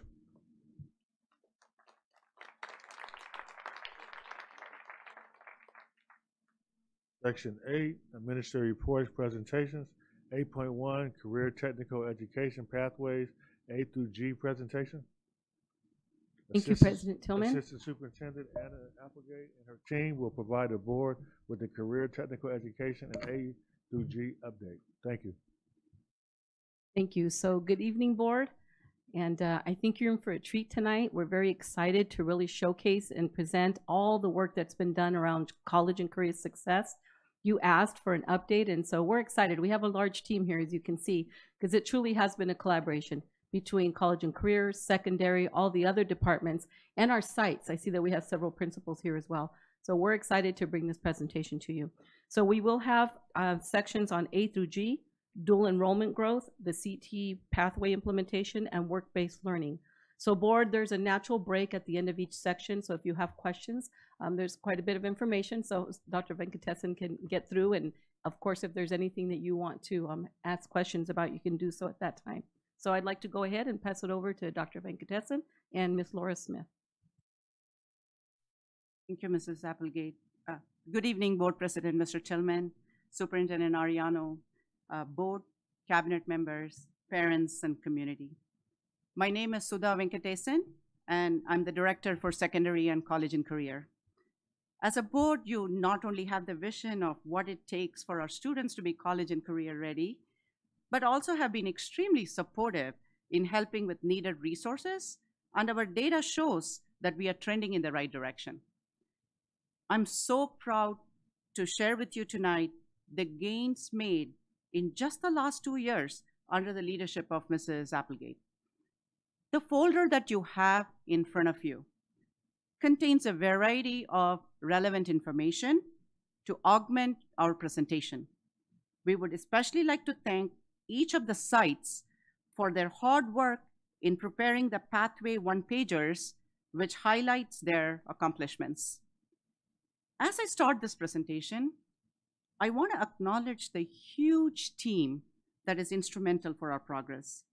I want to recognize and thank few people in the audience today. As I call out your name, please stand and be acknowledged. I want to thank my incredible secondary and college and career team. Stand, please.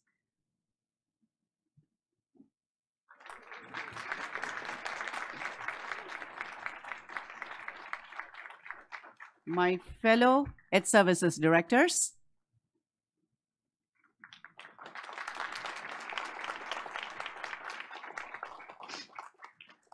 our amazing high school principals and vice principals,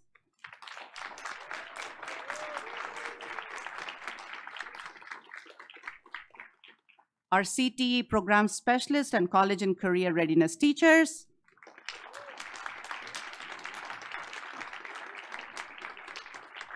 our industry partners, and our SBTA leadership for their passion and support.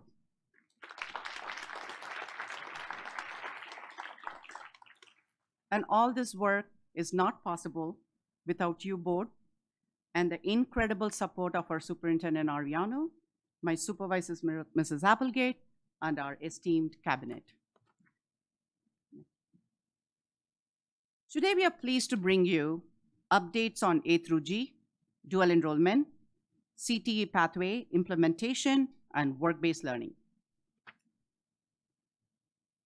Before we go into A through G, I want to begin by saying every student that enters our high schools is provided every single opportunity to graduate successfully from our district.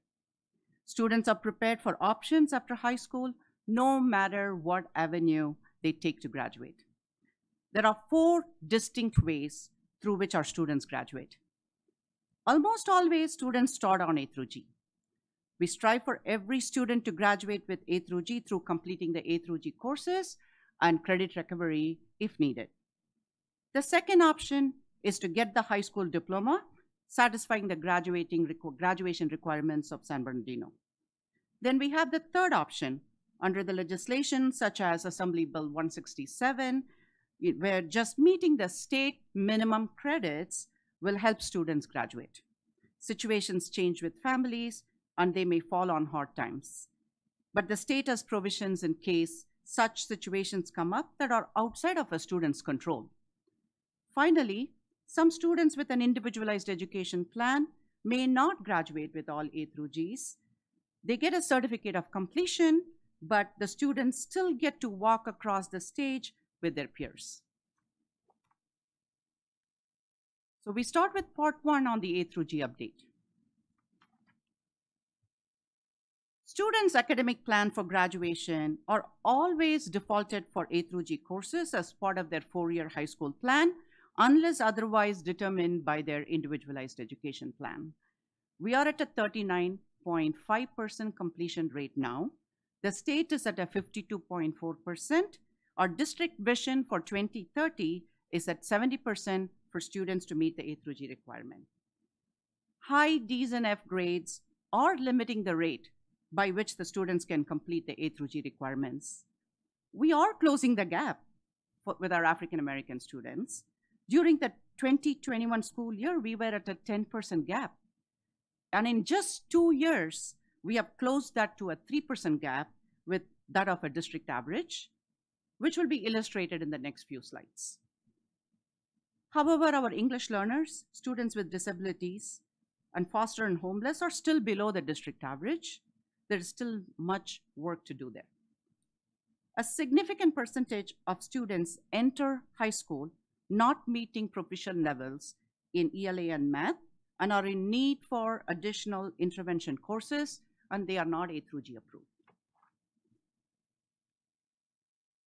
These are our A through G percentages for 2021 to 2023. We see an upward trend in our A through G rates, except as I mentioned, for the ELs, foster youth, and homeless. The highest growth is among our African American students, and thanks to the intentional work that has been done by ITSA. Also, from looking at our internal data, we are very hopeful that we will be seeing a good increase in the A through G completion rates for this year.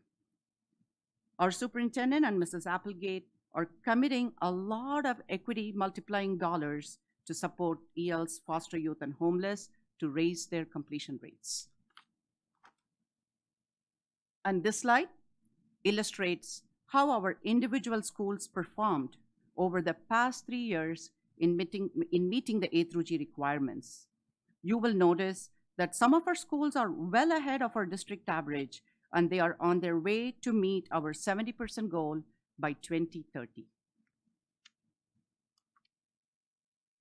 And this slide provides the comparison of A through G rates by local districts of interest.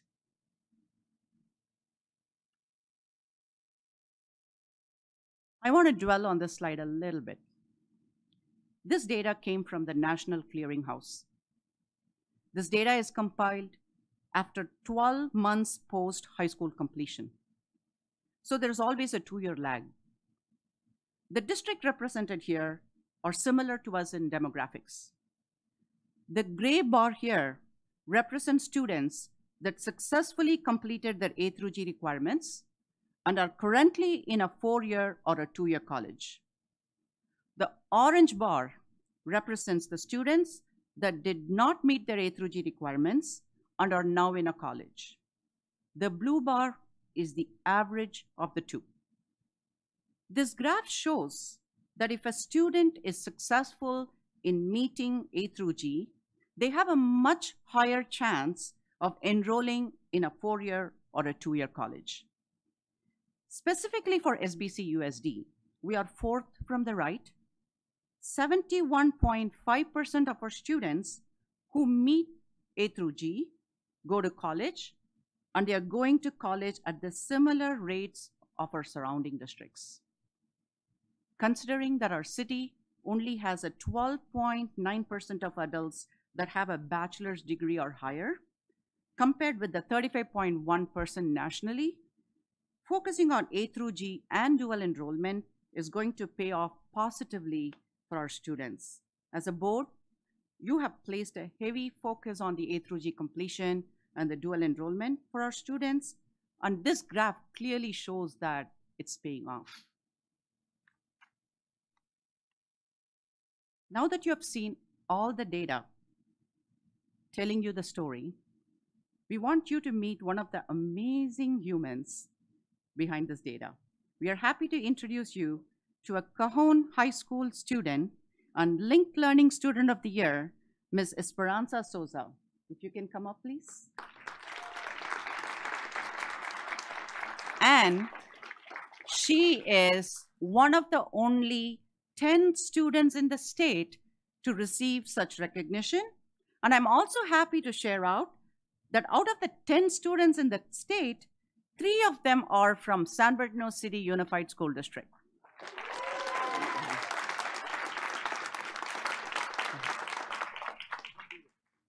Good evening, Board, Superintendent Ariano, and guests.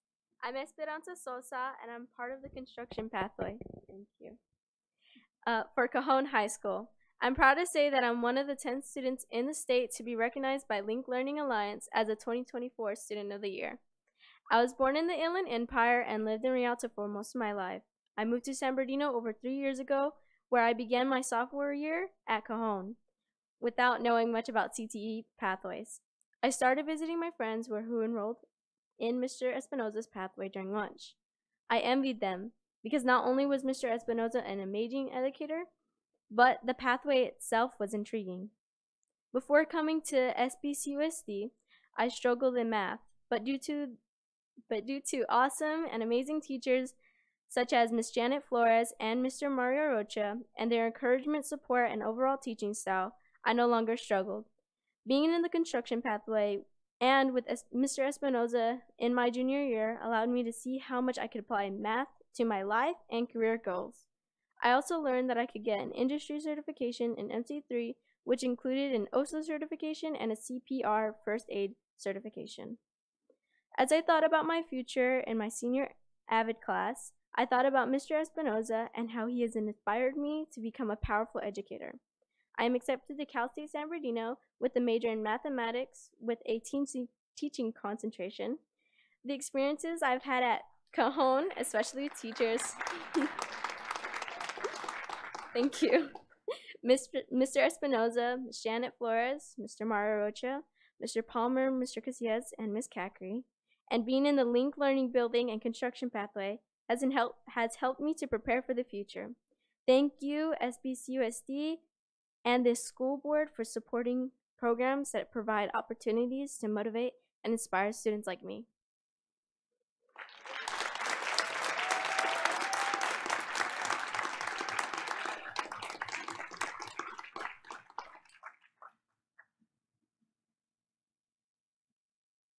Next steps to increase A through G completion. Increasing counseling support with our digitized 4-year plans, increasing our dual enrollment access, systematizing a district-wide credit recovery approach are our top priorities. Consultants from Creative Learning are working at each high school site to enhance the teacher collaboration and alternative ways of grading student learning and mastery in order to reduce the D's and F's grades. There has been an increase in the FTA allotment to schools to create support classes to address the gaps in ELA and math. Free tutoring such as Brainfuse, Valdez, site-based tutoring are available for every student in San Bernardino City Unified School District, both during and outside of the school hours. And finally, working with family engagement, we are also presenting at parent councils and other meetings to increase the knowledge and awareness for parents. Beyond the supports I mentioned, our multilingual department and ETSA department provide targeted support for our English learners and African American students. As a board, you have provided unconditional support and resources to ensure we close the gap with every student and program group.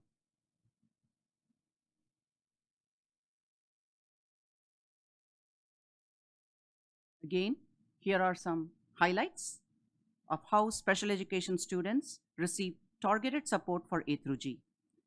Special education under the leadership of Mrs. Applegate and Dr. Lundy has been hosting this College and Career Parent Fair, which has been very well attended and continues to grow in size each year.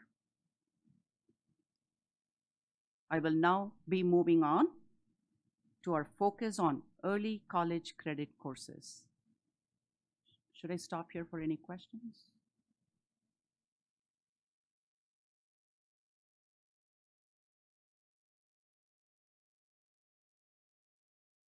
Abigail Medina.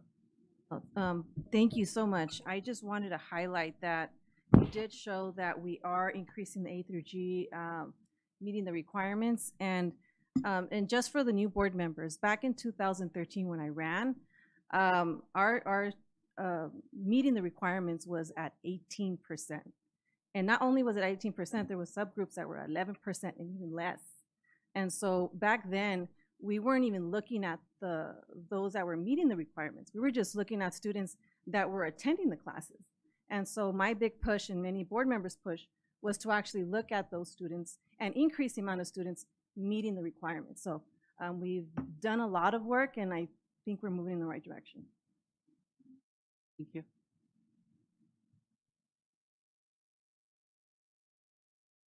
Early college credits. We have two types of early college credits. One is dual enrollment, and as the name indicates, it allows high school students to be enrolled in their high school and at a college at the same time. Their college classes happen on school campus, online, or can be within the regular school day.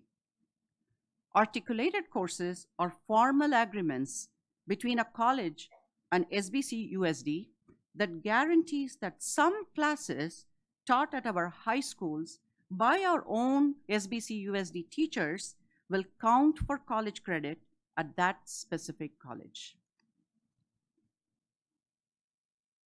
We have some exciting data to report on this.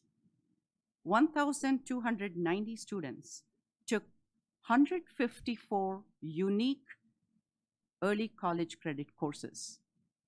They got dual credit, both high school credits as well as college credit.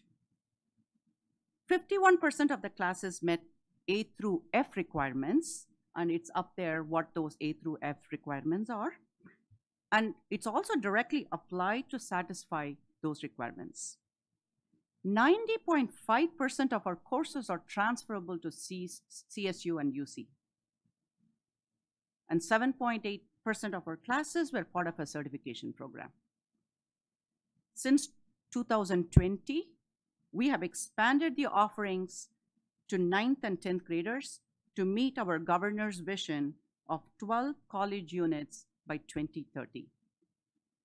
Just this fall, 75.23% of the students got a pass grade in all of their college courses. This is an incredible accomplishment by any standards.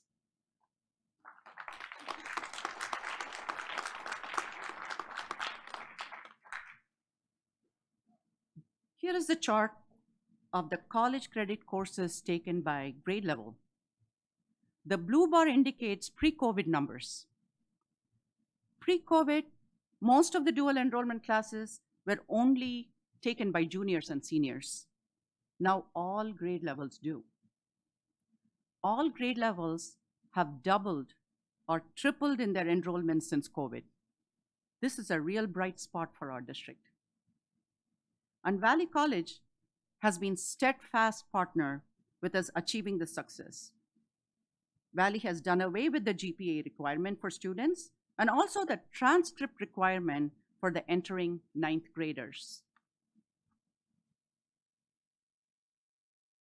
Research shows that if a student completes 4 or more dual enrollment courses, they are more likely to enroll and complete a college degree. Here is the rate of degree courses taken by our different student groups on program groups. Again, you can see that all groups doubled or tripled their percents. We are very much on the upward trajectory in dual enrollment, and thank you, board, for your relentless focus and support and making this one as your top priorities.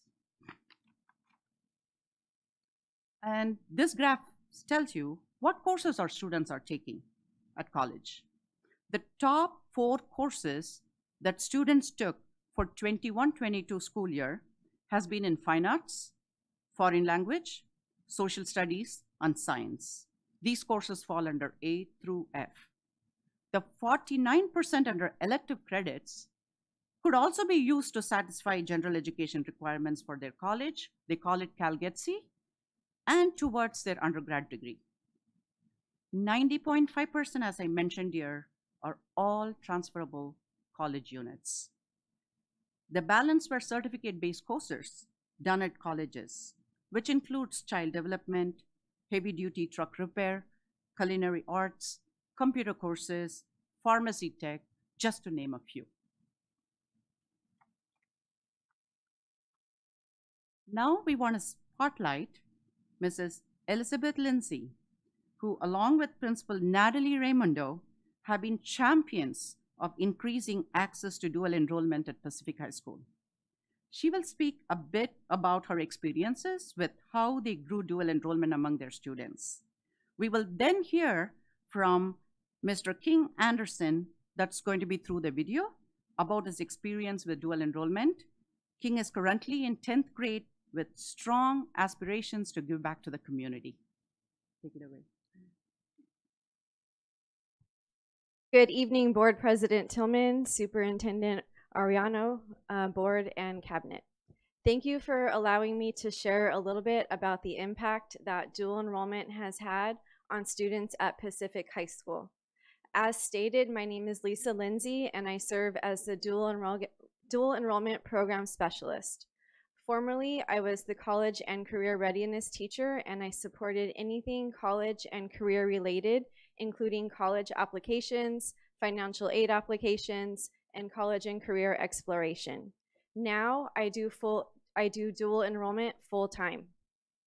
Pacific High School has nearly 1,200 students, with 20% of them enrolled in at least one college class at San Bernardino Valley College. This semester, we have 283 students enrolled in at least one college class. Students enrolled in college classes are students in all grade levels from varying demographics and with a wide range of GPAs. English learners and special education students are currently enrolled in college classes. In addition, I work with the Pacific High School Equity Counselor to encourage African American students to take college classes. There are 30 Pacific High School African American students taking college classes right now, which is 10% of students who are enrolled in a college class. Students participating in dual enrollment classes are learning a variety of skills. I tell them it is like learning how to ride a bike. Many people learn how to ride a bike with training wheels. Once they are ready, the training wheels come off and the bike can be ridden without any assistance. When students take college classes while in high school, we are their training wheels. Students learn how to read a syllabus, email a professor, complete college class assignments, advocate for themselves, and more. Students gain confidence and are able to determine for themselves that they can attend college. They leave high school with the skills that they need to take college classes on their own. In addition, graduates from Pacific High School are able to start college with a semester and even a year or more of college completed. This is saving students time and money. We recently took current Pacific High School students on a field trip to UC San Diego, where we were able to meet up with 7 Pacific High School grads who are currently attending UC San Diego. They all took dual enrollment classes while in high school and let us know how grateful they were that they were able to work on general education classes before they graduated. Finally, a Pacific High School student from the class of 2024 will be walking this May at her high school graduation and at the San Bernardino Valley College graduation ceremony. She has earned a certificate in administration of justice. We are so proud of all of our dual enrollment students. I would like to now spotlight one of our current sophomores, King Anderson, via video to discuss the impact that dual enrollment has had on him already in just his 2nd year of high school.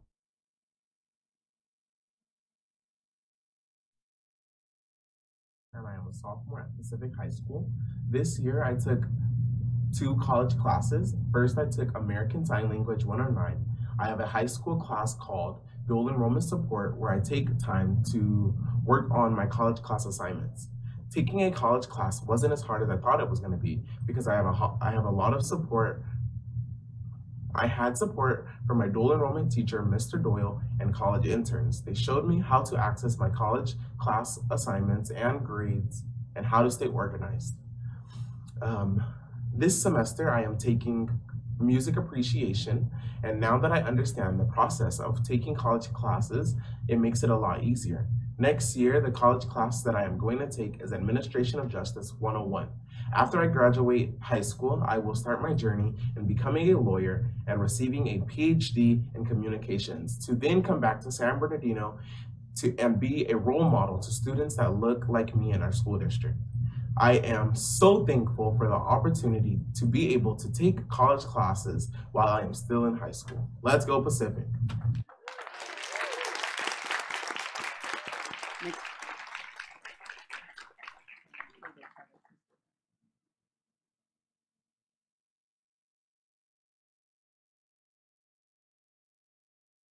Our next steps. Some of the next steps that we plan on taking in this area include ensuring that the college courses are offered within the school day, which increases access to these courses for more students. Schools are working to create support systems for students taking dual enrollment so they have a better chance of succeeding in the courses. Current participation in college course enrollment is at a 10%, which means 1 out of every 10 high school students for San Bernardino City Unified School District currently is participating in a college credit course. We are expecting a massive increase in this area. Schools have created a 3 to 5 year plan for dual enrollment expansion. Soon we will need a full release dual enrollment staff and extra resources for textbooks and such to support our high schools and our students in expanding this area. And I will now move on to our next part, which is our CTE pathways. Yes, questions? Ms. Medina? No, thank you also again for the presentation. I also want to acknowledge that Dr. Flores and I know a few board members, we actually pushed for dual enrollment about 3 years ago and with the president. And so it's been something that we've been moving. We've seen Middle College High School have such great success, and we were pushing now to make sure that all of our high schools were providing that opportunity. So I know that it's been a long time, 3 years, but I know that we're definitely, again, moving in the right direction. So thank you. Thank you, Ms. Medina. Thank you, Ms. Medina. Ms. Husky? Yes, looking at the next steps and given where things may be, how are you seeing or that we can either, what does the dedicated staff and budget look like, or where can we redirect, or, you know, I know there's a lot we want to accomplish. And I'm a little concerned about the state budget over the next few years. So I'm just trying to figure out how do we do that, or what do you see with the vision for what we might do to try to support. As I mentioned, schools are all, there's no stopping the schools now because they are all into this dual enrollment. So it's a lot of opportunities for our students. So the goal is for us, and the cabinet would absolutely, and Mr. Ariano would absolutely love that, go back and ask what resources and support the schools need. So my job would be to go back and get that list and then turn over that recommendation to the cabinet and the superintendent. And, it's always been like the FTE classes. So schools have been supported a lot, and thank you board for that. And we will come back to you. I just don't want to say just few recommendations. We may come back with a big list. So I just want to make sure that we are very thoughtful in what we are asking you. We get it prioritized, because yes, if it's a big oh, list, no, I'll be first in the line. Pick like number 106. Yeah, I'll be first in the line to come and ask you, hey, we need this for our dual enrollment. We are very excited about this for our students. Ms. Medina? And I do have one more question. In one of the slides, it did show, like, for instance, the A through F courses. And this was where it says 2019/20 to 2022/23, A through G early college credits. And I did notice a decline. This was back in 2021, we were doing okay, and then we went down a little bit in 2022. Is there any reasons why we would say that it went down a little bit? The one that says A through G early college credits? Yes, and the A through F courses. Okay, so if you can see, the gray bar for A through F has gone up. Yes. Under AF. And then automatically the elective has gone down. So pretty much it is out of all the courses that the schools, the students take, either they come under A through F category or they come under the elective category. So naturally that's going to be a balance. If this goes up and this goes up, this comes down. So at that particular year, there were more courses that were towards A through F. And we have been encouraging our schools to push through it. So that way we satisfy the A through G requirement and plus they get the college credit. We have been pushing for that. All right, thank you for clarifying. Mr. Biles? Yes, thank you so much for that information so far. I just was looking, I want to go back to, I think it was slide 7, your A through G percentages for the 21 through 23 school year. And I've noticed that, we're, like you mentioned, we're trending in the right direction, which pleases me to see. And absolutely, I see almost a 10% increase with our African American population, which is amazing to see as well. My biggest concern, though, is our 3 other groups, right? So our English language learners, our students with disabilities, and then our foster youth. They not only are amongst the lowest of all the groups, but their increase hasn't been as significant as some of these other groups have made. So I guess my 2 questions are, why haven't we seen some increases in those 3 groups, as much as we've seen in some of the other groups, and what are, reasons to it, and also resources that may be needed to support that? Thank you for the question. That was, we looked at the data and we had the same questions on why, just the 3 groups have not moved. We have some idea about the EL. There's a lot of newcomers that come into high schools. So they have to just reclassify and then get into all those A through G classes. So it becomes a little bit more challenging, but we are trying to make sure that how can we reclassify them faster so that they can get into those A through G classes. And with foster and youth and homeless, for some time we have been having a trend that was moving up, and we definitely want to go back and look into it and see where exactly, what kind of supports. And as I said, like this time specifically, the moment we saw the data, our superintendent and Mrs. Applegate have been trying to provide more supports for students. And I know we'll be working with also Dr. Rodriguez in order to identify what exactly are the supports that are needed that could actually help them out. So we don't know exactly what are some of the reasons? Yes, because that data for homeless always, it's like it goes up and down. So that is one thing we really want to get our handle on from one year to the other. What is the common trend across the board? So we are going to look at the last 5 to 6 years and see it's not always been low. So we go up and down on the homeless data. So we want to see what exactly it is. How can we stabilize that? That's one thing we have definitely have to look into it. Got it, I understand.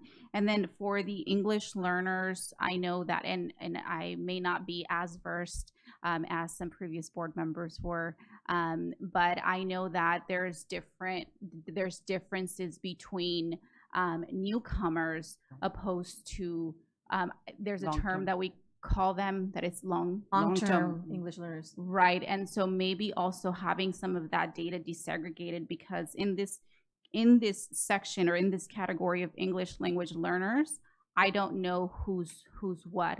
And so I can understand some of the rationale behind newcomers, right? And the challenges that they pose are going to be different from long-term English language learners. And so I want to make sure that, for newcomers, of course, right, they need specific type of supports, but then for longstanding English learners, what is it that we're missing? Okay. So we will get that data to you. Thank you. As well as maybe adding reclassification so we can see that as well.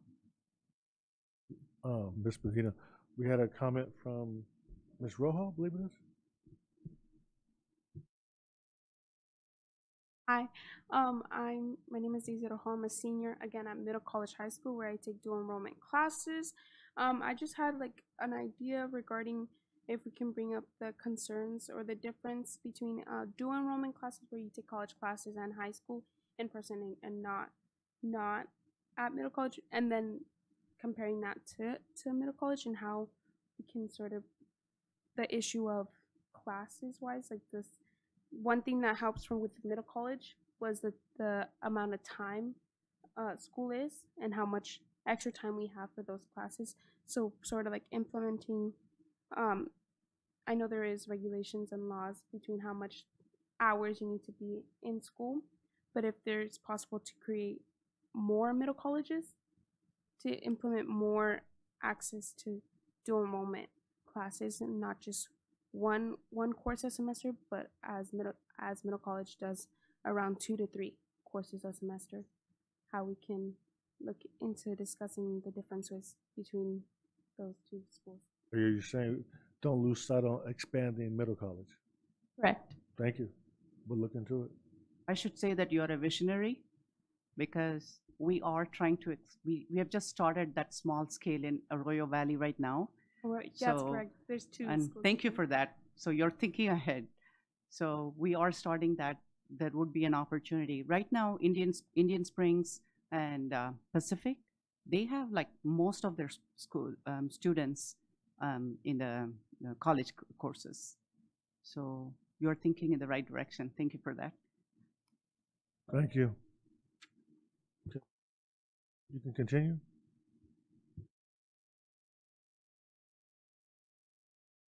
Pathways.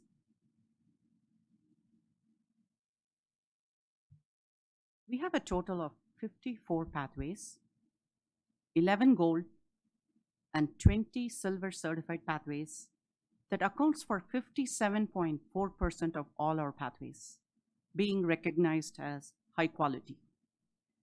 7,401 students out of 12,379 high schoolers are enrolled in a pathway. That's 60% of all our high school students. Our pathways represent 12 out of 15 California industry sectors. And you can actually see the industry sectors in the tab 2 of your folder, where we have listed all our industry partners. We have over 150 industry partners established, and all our student and program groups are represented in our pathways.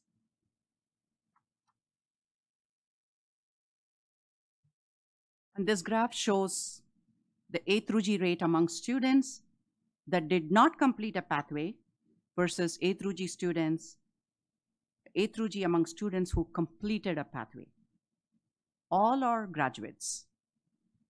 The definition of a pathway completer is to take a sequence of 2 courses in the same pathway with a C or better in the completer course. For example, a total of 270 African American students were successful in the A through G completion. 181 students did not complete a pathway, while 89 students completed a pathway. The total numbers are at the bottom of the graph as completers and non-completers. The A through G rate among non-completers is 35%. That is represented in the orange bar. The A through G rate among pathway completers is at a 55%. That is represented by the gray bar.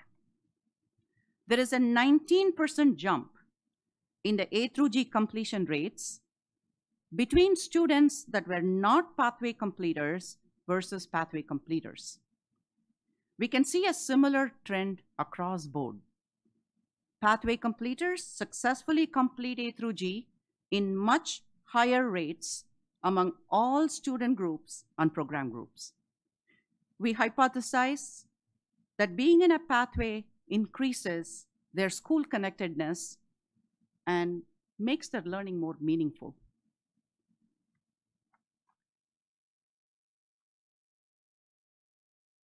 And graduates completing a CTE pathway increasingly earn more college credits than students who are not completing a pathway. However, you notice a different trend among our homeless youth. Many of the college courses till now were only offered after school and online. It's possible that our homeless students found it more challenging to do the courses outside of their school day. With us beginning to offer dual enrollment as part of the regular school day, we look forward to reversing this trend and shifting in a positive direction.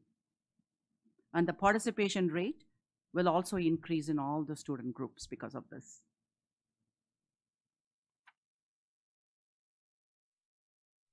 From a large district perspective, it's always important to ensure that there are systems that move towards excellence occurring everywhere. When college and career and secondary ed merged, we noticed that not all pathways were providing the same opportunities and experiences for our students. So we embarked on developing a framework that would serve as a guiding document on what a purposeful pathway should look like. This is a collaborative work with SBTA and our school site leads. We identified 6 tenets every pathway should have. We agreed that this will make sure that we create opportunities to students no matter which school they go to in SBC USD. Our first tenet is to see if they have a 2-year course sequence and whether every course is A through G approved. I'm happy to say that we have 100% of all our A through G, all our pathway courses A through G approved.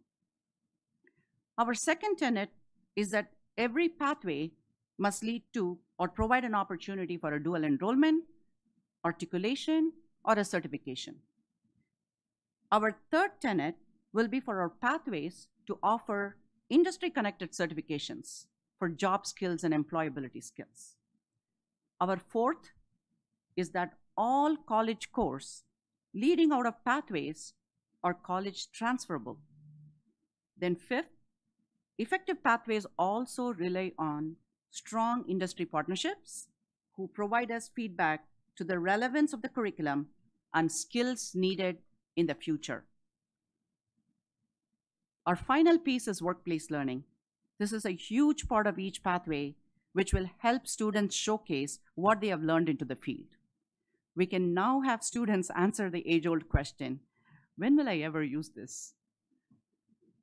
That'll be our final and 6th tenet. And we have invited our Linked Learning Alliance to conduct a thorough review of our pathways using the 6 tenets. We will be bringing forth their report on our recommendations to the board. At this time, I want to introduce Laura Smith, who is our program specialist, who will also introduce another amazing human positively impacted by our district, and that is Homegrown. Good evening. I'm Laura Smith, and I am a Linked Learning Program Specialist for Secondary Education, College, and Career. Before my position at the district office, I led the Teaching Academy at Arroyo Valley High School since its inception. I used to tell people I had the best job ever. I got to teach high school students about the teaching profession, hopefully inspiring them and motivating them to pursue a career in education. Every teacher knows there are so many success stories out there, but I have the pleasure of seeing my success stories right here, teaching and working right next to me in San Bernardino City Unified as my colleagues. Tonight I have the pleasure of introducing one of my success stories from the class of 2017. One of the teachers right here in San Bernardino City Unified started in the Teaching Academy as a quiet 10th grader sitting in the back of the room. After looping with my students for 3 years, this amazing human developed not only technical skills, leadership skills, but was also able to advocate for himself and he ran for president of the Teaching Academy as a senior. This young man completed his senior internship in our digital media class on campus, and then was able to come back as a college intern when he was a student at Cal State San Bernardino. He continued developing his skills in digital media, photography, and IT. He was able to earn 3 CTE credentials, teaching credentials, and is now my colleague teaching at Arroyo Valley High School in the same Digital Media Arts Academy where he started as a senior intern back in 2017. I would like to introduce Mr. Eduardo Mejia Lopez.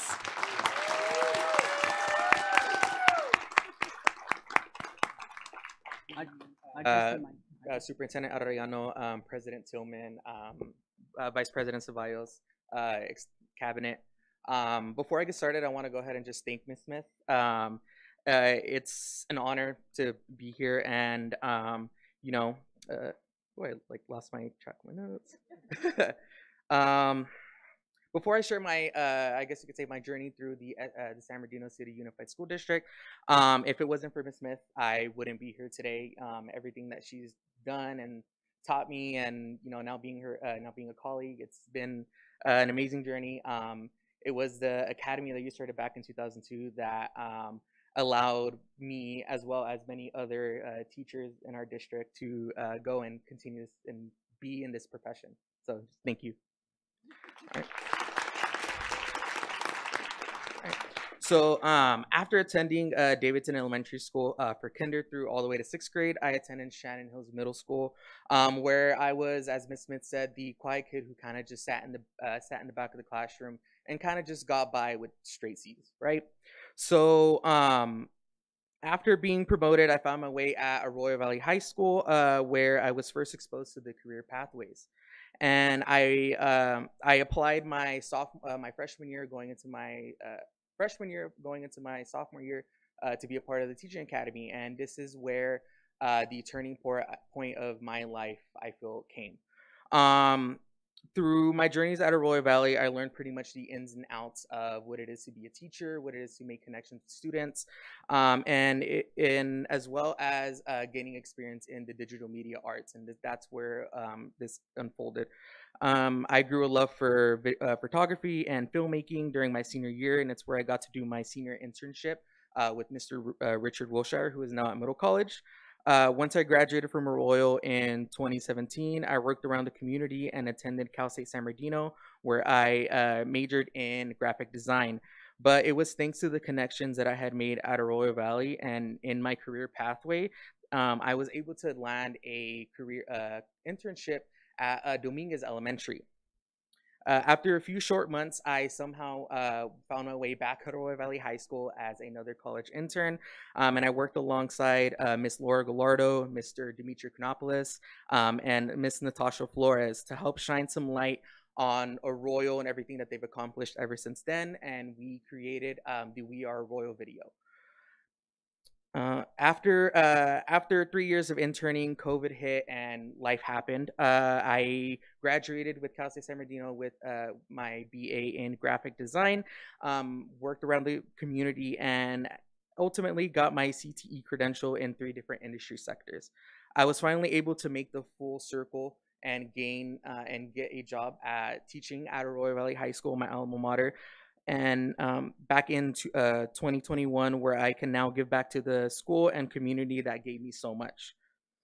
From being the kid in primary that was able to get by with straight C's, to graduating to the top of my class, to now teaching at my alma mater, none of this could have been possible if it wasn't for the abundance of career readiness that I got through my experience here at Arroyo Valley High School and at SBC USD. Lastly, I just want to recognize another AVHS alumni who is currently one of our interns, Miss Angelica Trevino. Stand up. Who, if we're lucky, will be a future CTE teacher and be one of the next SBC USD success stories. Thank you.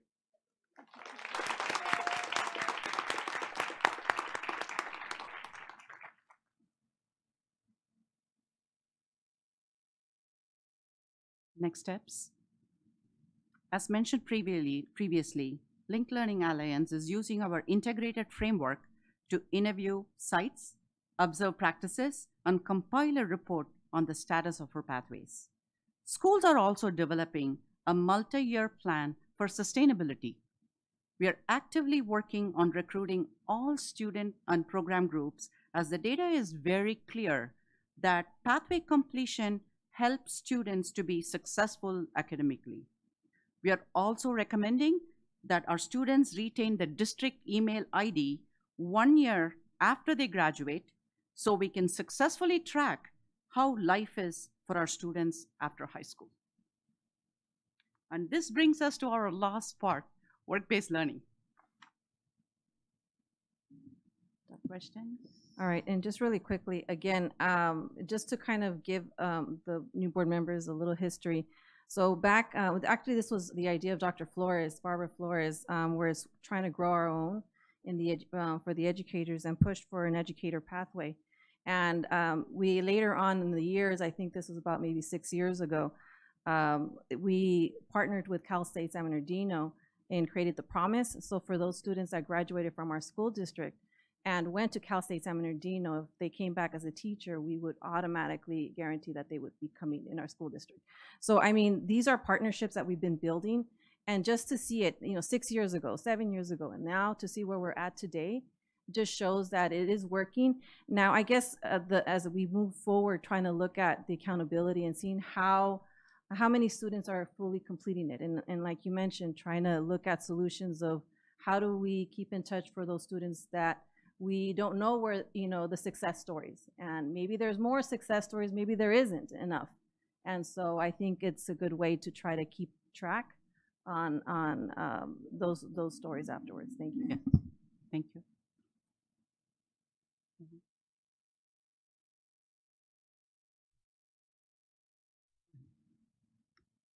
Over the next 3 years, employment in the city of San Bernardino, just the city of San Bernardino, is projected to expand by 4,584 jobs. And our pathways are directly aligned to meet the needs of our local labor market, which will be illustrated in the next few slides. SBCUSD is directly represented on the San Bernardino County Workforce Development Board by Superintendent Ariano. Student industry certifications have increased each year, leading to a skilled workforce preparation. So far, we have 1,513 industry certification earned just in the first semester of this year. Last year, for the entire year, it was a total of 1,608 certifications. SBCUSD is proud to be the first K-12 school district to have a state-authorized apprenticeship program by the California Division of Apprenticeship Standards. This means that we not only educated our students through pathways, but have also become an authorized employer to certify their work experience through the apprenticeship program.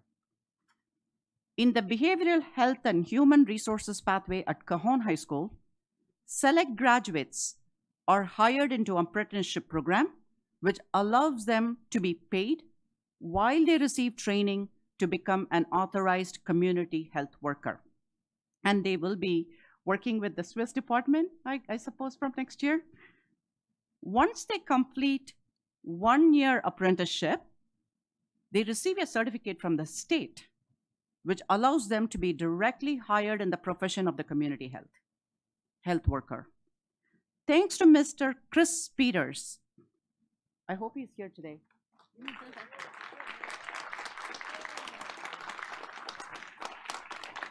Who is the visionary behind this program?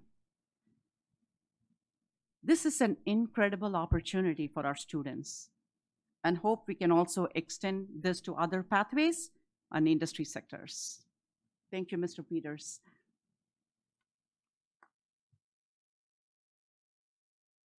Our department recently requested a specialized report from the San Bernardino County Workforce Development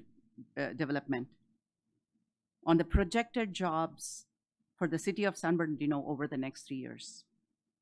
As you can see in the graph, there are nearly 4,500 684 anticipated jobs right here in the city of San Bernardino in categories aligned to our high school pathways.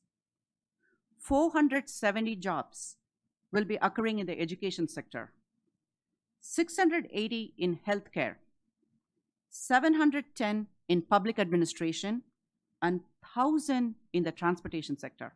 It happens in the city of San Bernardino and right here. I would like to highlight just one of these industry sector to illustrate the alignment of our pathways. As you can see, within just the healthcare, there are 680 job openings. Our pathways under the healthcare sector are biomedical, psychology, sports medicine, patient care, and dental care, to name a few. Cajon, Indian Springs, Pacific, San Andreas, San Gregorio, and Sierra have different health pathways that are preparing our students for these job openings. Each of these schools also work very closely with industry experts in order to gain valuable insight into what the specific workforce needs are to adequately prepare our students. We really didn't quantify this board. The moment we got the data and we started making the connection, we were just blown away. I wanted to just bring this to you and show how much of a connection that the schools have made. I just want to congratulate and applaud the schools for their tremendous work on this.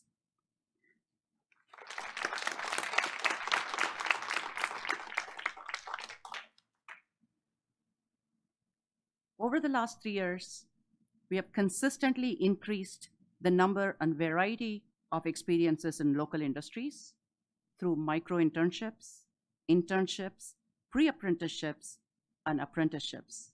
The glossary of terms in your folders will give you the definition of each one of these work-based learning experiences.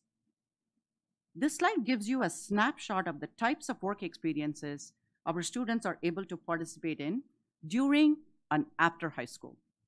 In 2022-23, nearly 479 students participated in either a micro-internship or internship, which helped expose them to industry sectors in our area. Last school year, 142 of our students had the opportunity to be involved in a pre-apprenticeship, which gives them a direct opportunity to work with local companies such as Grid Alternatives, a local solar company working with Arroyo Valley High School. The new apprenticeship program at Cajon High School has 12 of our graduates from the class of 2023 currently working as apprentices at Cajon High School, and we look forward to increasing that next year.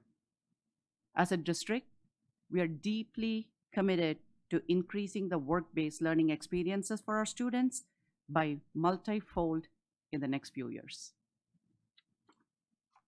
We are coming to a close. This chart defines the total number of certifications earned by industry sector. This is just last year. This year, we are already hitting 1,500 by the semester one. In 22-23, our students in pathways earned over 600 certifications. And as you can see, nearly every industry sector has been represented here. The vast majority fell under healthcare due to our students attaining certifications in CPR and first aid, which is recognized by nearly all employers as a valuable skill set. We are going to greatly surpass this number for the current school year.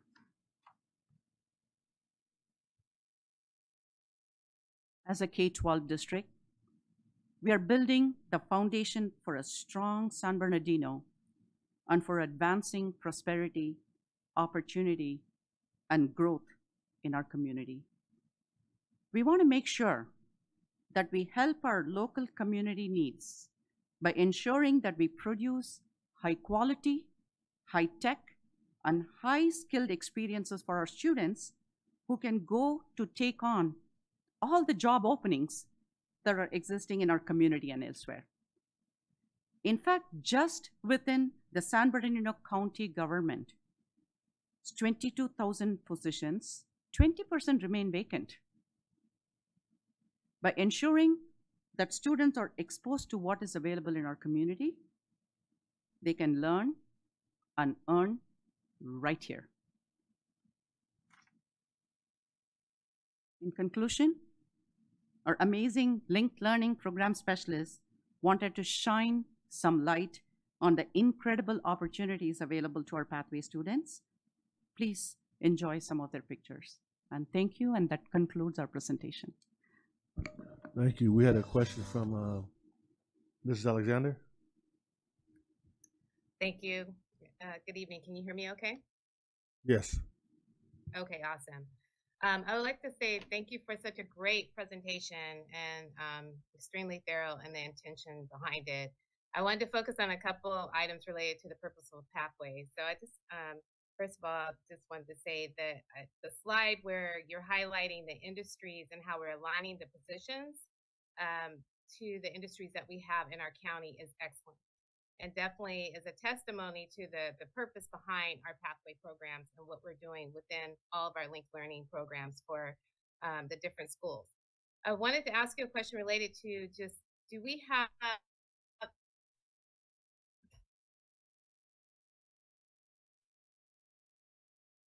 we cannot hear you, Ms.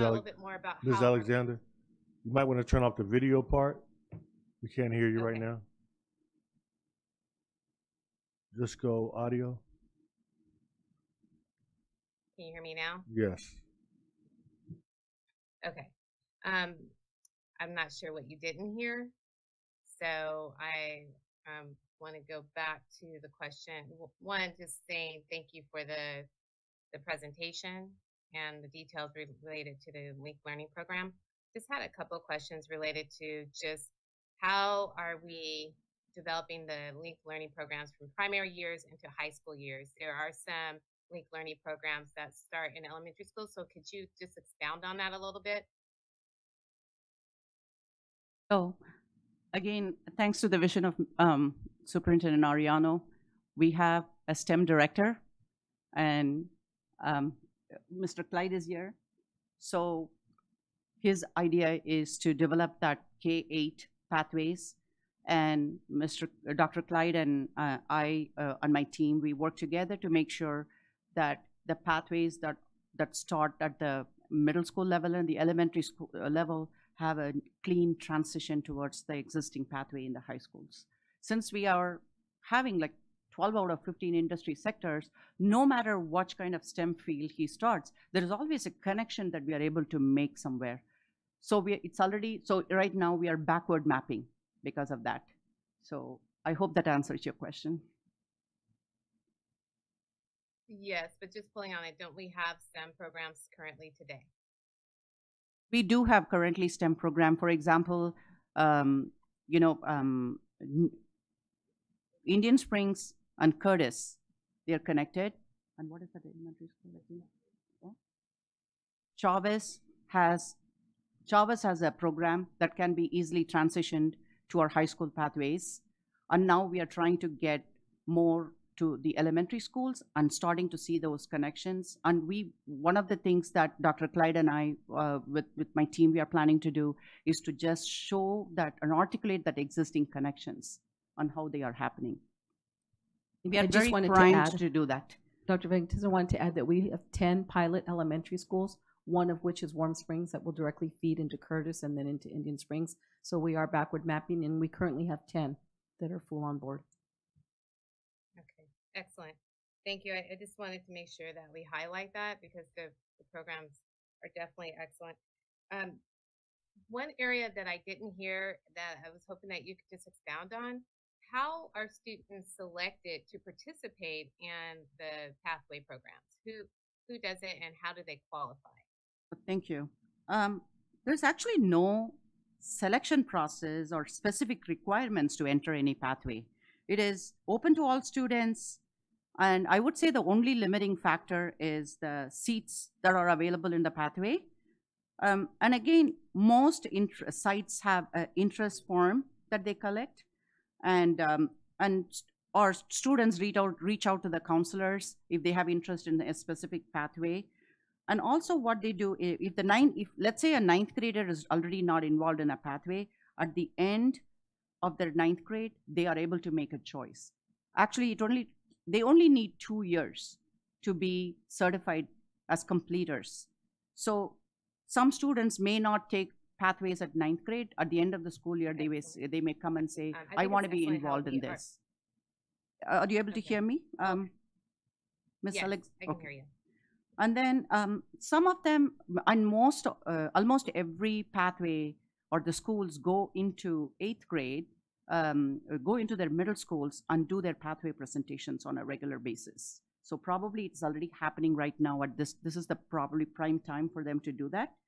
And then they complete their cross registration that way. So there are different forms in which they reach out. And if there are any students that feel that they were not part of the pathway, my recommendation would be that they wanted to be and they are not able to be part in the path. My recommendation would be to reach out to the vice principal or the principal, and they would be able to really support the students in making sure that they are able to be in the part of the pathway. Excellent. I'm sorry, I have a couple more questions, and I apologize that I'm not there. I'm on a business trip. So, wanted to ask you a question related to just the overall alignment, working with the workforce development with the county. Can you pull on it a little bit, and what does that mean in terms of securing jobs? What are we doing with the county? That's why we have Superintendent Ariano to make those recommendations to the county board. So he's part of the thing, and we have developed great relationship with our county thanks to our newly hired workforce coordinator, Chelsea, who has got amazing connections. We even recently attended one of their luncheons, and there are job openings in the county. All we have to do is just to keep the communications open and look for every apprenticeship opportunity and internship opportunities. And I know, Mr. Tillman, you work in the county office, right? We are going to reach out to you for internships. So we are going to make sure that we tap all the doors and make sure that there are options for us to, get our students to have those work experiences. We are being very aggressive about how we are pursuing the work-based experiences because it is translating to some of the teachers that you saw today, the experiences that they have, and we are leaving no stone unturned.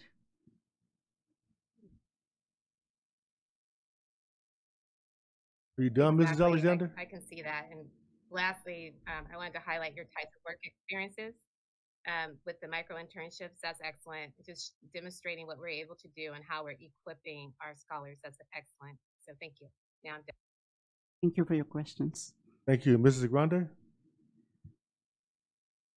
Well, I just want to tell you thank you very much, and I want our listeners to remember Tuesday's May 7th board meeting, because I think everybody in the community needs to hear what you just had to say and share with us. I'm for one, it's one of those nights where I feel really blessed and happy to be on this school board at this particular time, knowing full well that we're standing on the shoulders of people who came before us. But it just so happens this is our time here, and I'm so proud and happy, especially of all our hardworking people. And then on that, I like when you say you're going to tap the doors, because as you're talking, we just went to a Garner Holt event, and he's one of our partners, and he's just wonderful. And we're right in the next door neighbor to Esri. So I just wonder, are we going to be doing anything with them? Are we knocking on their doors? I see careers and development. We have so many partners that we could have in nonprofit organizations. I have 2 daughters that have been involved with Ron McDonald, and In-N-Out is going to come in and really big. They want to build hospitals too, and also cybersecurity and AI. So you just start everything moving, and I honor you for that. Thank you so much. Thank you. And in your folder, we have industry partnerships that we have listed that the schools have worked and developed. We have around 159 of them, and we have categorized them under different industry sectors. And I would be surprised if they have left anything not tapped. but we will definitely pounce on that right away. We'll make sure that we use every one of them. And thank you for that. Thank you, Mrs. Grande. Mrs. Medina? Yes, I have several questions. So I know that we have the folder here, and I believe several years ago we had it was a large document that showed all the career pathways for each of the high schools and the different partnerships. I'm glad that now we're doing it to a single page, double-sided page for each of the high schools. Are these available online, or if it's not, can we make it available? Because I know that before we had a different type. It was a larger document that listed every site with the different pathways. I think this is a lot better, so that way those can see it. So if we don't have it, please add it to the website. And also looking at adding the industry partners, looking at all of that information that can also be helpful for community members that want to see who are we partnering with. And I know that we do apprenticeship programs. We also have several unions that we are working with for the apprenticeship programs. And then also making sure people see that as well. You know, we have several of them, and that way they can also see that we are moving in that direction as well. Yeah, we will work with communications and make sure that, you know, we have all the details up in our San Bernardino City website. Yes. Thank you for that. That's a good recommendation. Yeah, and I do want to acknowledge too, former board member Mike Gallo, who passed away.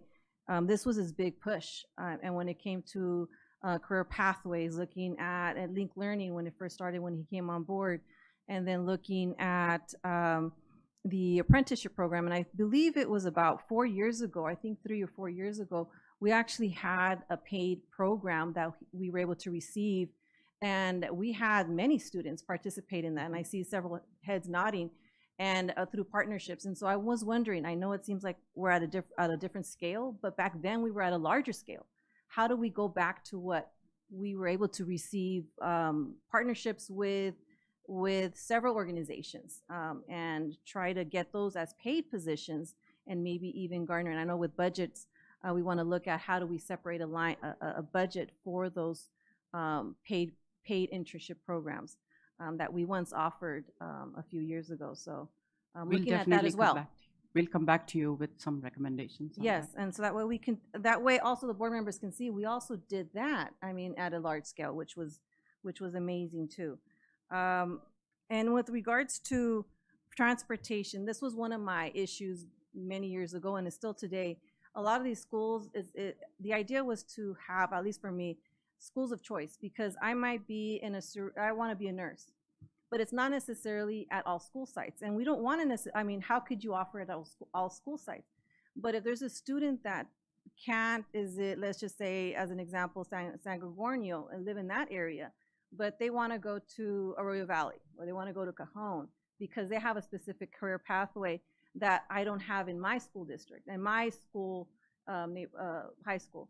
So then how do we, and maybe this could be something that we can still think about, how do we provide those students opportunities to still select a career pathway they may be passionate about that is not offered? And it would be too much to offer all these career pathways at each and every site, but how do we make those opportunities for certain students that do want to move to another site? And when you look at transportation, it can be expensive if you're doing it every day. So then what does that look like too? Just food for thought, so we can try to look at analyzing that as well when it comes to transportation. And another piece is also with ethnic studies.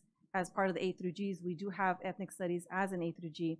And for those that do not know, that's also been a big push from our school district, even before it was passed into law. A lot of the things that you'll be hearing from our school board, we've done it before it was even passed at the state level. And so I do want to commend our school district for being ahead of the game, and even the head of the game throughout the whole inland region. You know, we're the first of many in this area, and we're definitely spearheading a lot of great innovation within education. So thank you. Thank you, Ms. Medina. Ms. Shahosky? Thank you. I was going to echo some of what Ms. Medina just said in terms of us being on the forefront. I've have the opportunity to work in another district and stuff like that, and as I talk to students there, they don't have quite the robust pathways that we have, and I'm just really proud of what we're doing here, and I want to thank you very much for doing that.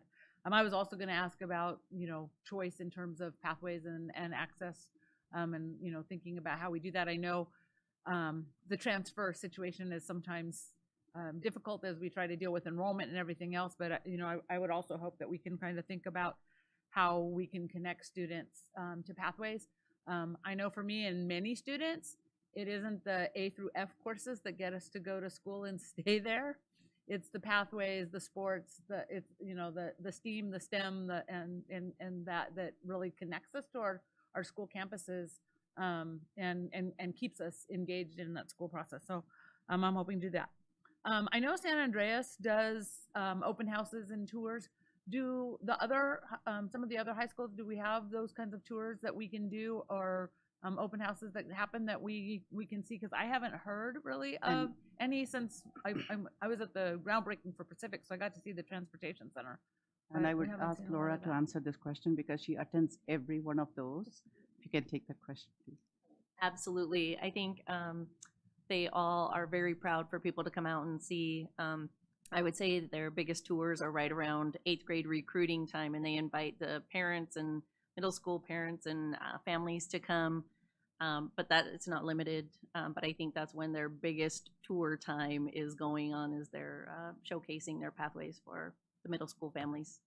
It would be nice if we could just, I don't want to impose on the middle school families, because that is important or distract from it.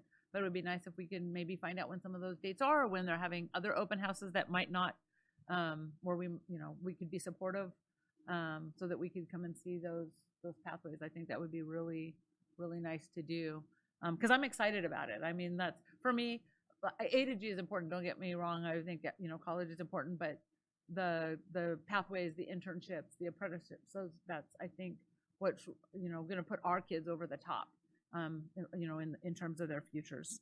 The last thing I just wanted to say is, first off, Ms. Sosa and Mr. Anderson, you guys were amazing. Thank you for coming. Thank you for staying up, because you really should be getting ready for school tomorrow and in bed. So along with our student board members. So I really appreciate you being here this evening. And then, it's Teacher Appreciation Week, and I got a little emotional with Mrs. Smith and Mr. Mejia Lopez, because I couldn't think of a better way to honor teacher appreciation than what you did to honor your teacher, and what your students are going to do to honor you. So thank you very much.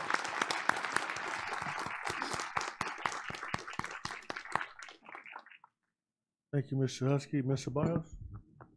So as kind of part of my final comments on this presentation, again, wonderful presentation, a lot of great information that I think a lot of us didn't know. We knew a little bit here and there, but just kind of seeing it wrapped up the way you did was really nice. And just again, to summarize some of, I guess, my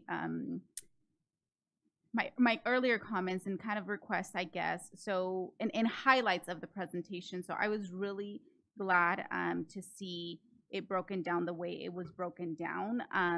I did notice that in your A through G, one of the next steps that you highlighted was high D's and F grades kind of impede, students from, attaining or acquiring that A through G.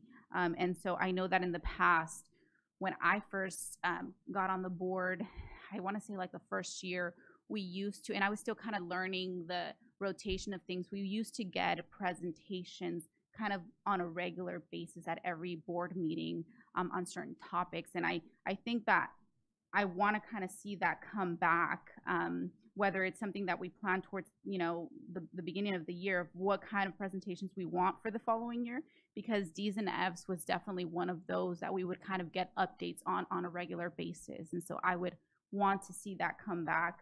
In addition to that, obviously, the request that I had made earlier, desegregating the data between the newcomers and the LTELs for data purposes, as well as reclassification, thank you. But as we also get other presentations about how our students are doing, with the CASP testing and all of these, that data also be desegregated between elementary and secondary. So CASP, specifically CASP, test results for elementary and secondary, because again, all of this kind of supports, by the time they get to high school, where some of our students kind of end up on their paths.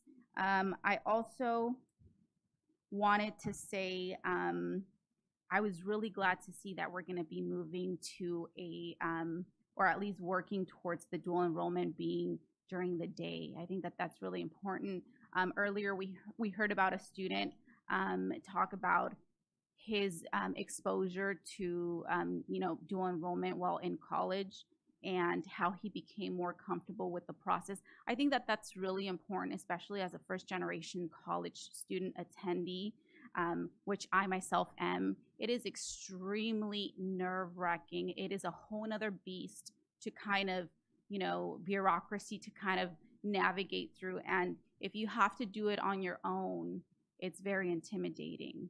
Just even to walk sometimes on the campus, if you don't have anybody, like any family members, or have never been exposed to a campus, just walking onto the campus, even at San Bernardino Valley College, let alone a 4-year university. And I base it off of experience, because walking on that campus, I started at San Bernardino Valley College as a first college attendee in my immediate and extended family. So I'm really glad to see that some of those barriers are kind of coming down, because a lot of students don't make it just because of that fear, because of that barrier.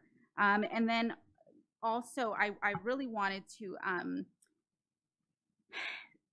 also congratulate, obviously, Cajon. Mr. Peters, I think that they came, I think he might have left, but they came and they did a presentation for the board a little while back on their behavioral health pathway. And I'm so glad to hear that their program has gone to receive this authorized certificated provider distinction. So yeah, just congratulations. I was very, very excited when they first came and presented to us. So I'm really glad to see that they've moved on in that direction. And then lastly, the question that I have for you is, do we have any connections with building trades for internships currently? And if we don't, how can we increase or even begin some of those partnerships or connections with those specific building trades? Because I didn't see any of that. I'm sure that there are some teachers in the room that could probably answer that better than I, but I do know that Sanji at San Gorgonio High School, their construction team under the leadership of Mark Steinbrenner built a storage, what was it? A shed for a homeless shelter, for women's homeless shelter, battered women's shelter. And they went and to the facility, built it for them, had everything, and then there was a ceremony to present it to them. Do we have any I guess my question more specifically is, and I don't know much about some of this, but I know that there are electricians, unions, I guess is what I'm more asking about or alluding to that. Do we have any connections? Have we thought of or expanded or looked into any of those unions? Yes. Cajon High School has been, and San Bernardino, they don't have a construction pathway, but they both have been working, and Arroyo Valley with NAB2, which is Builders Trades Union, National Association of Builder Trade Union. I'm being tested. And they are earning apprenticeship. They are doing pre-apprenticeships with their seniors and earning MC3 certifications, which is a multi-craft core certification that can get them into jobs in multiple trades.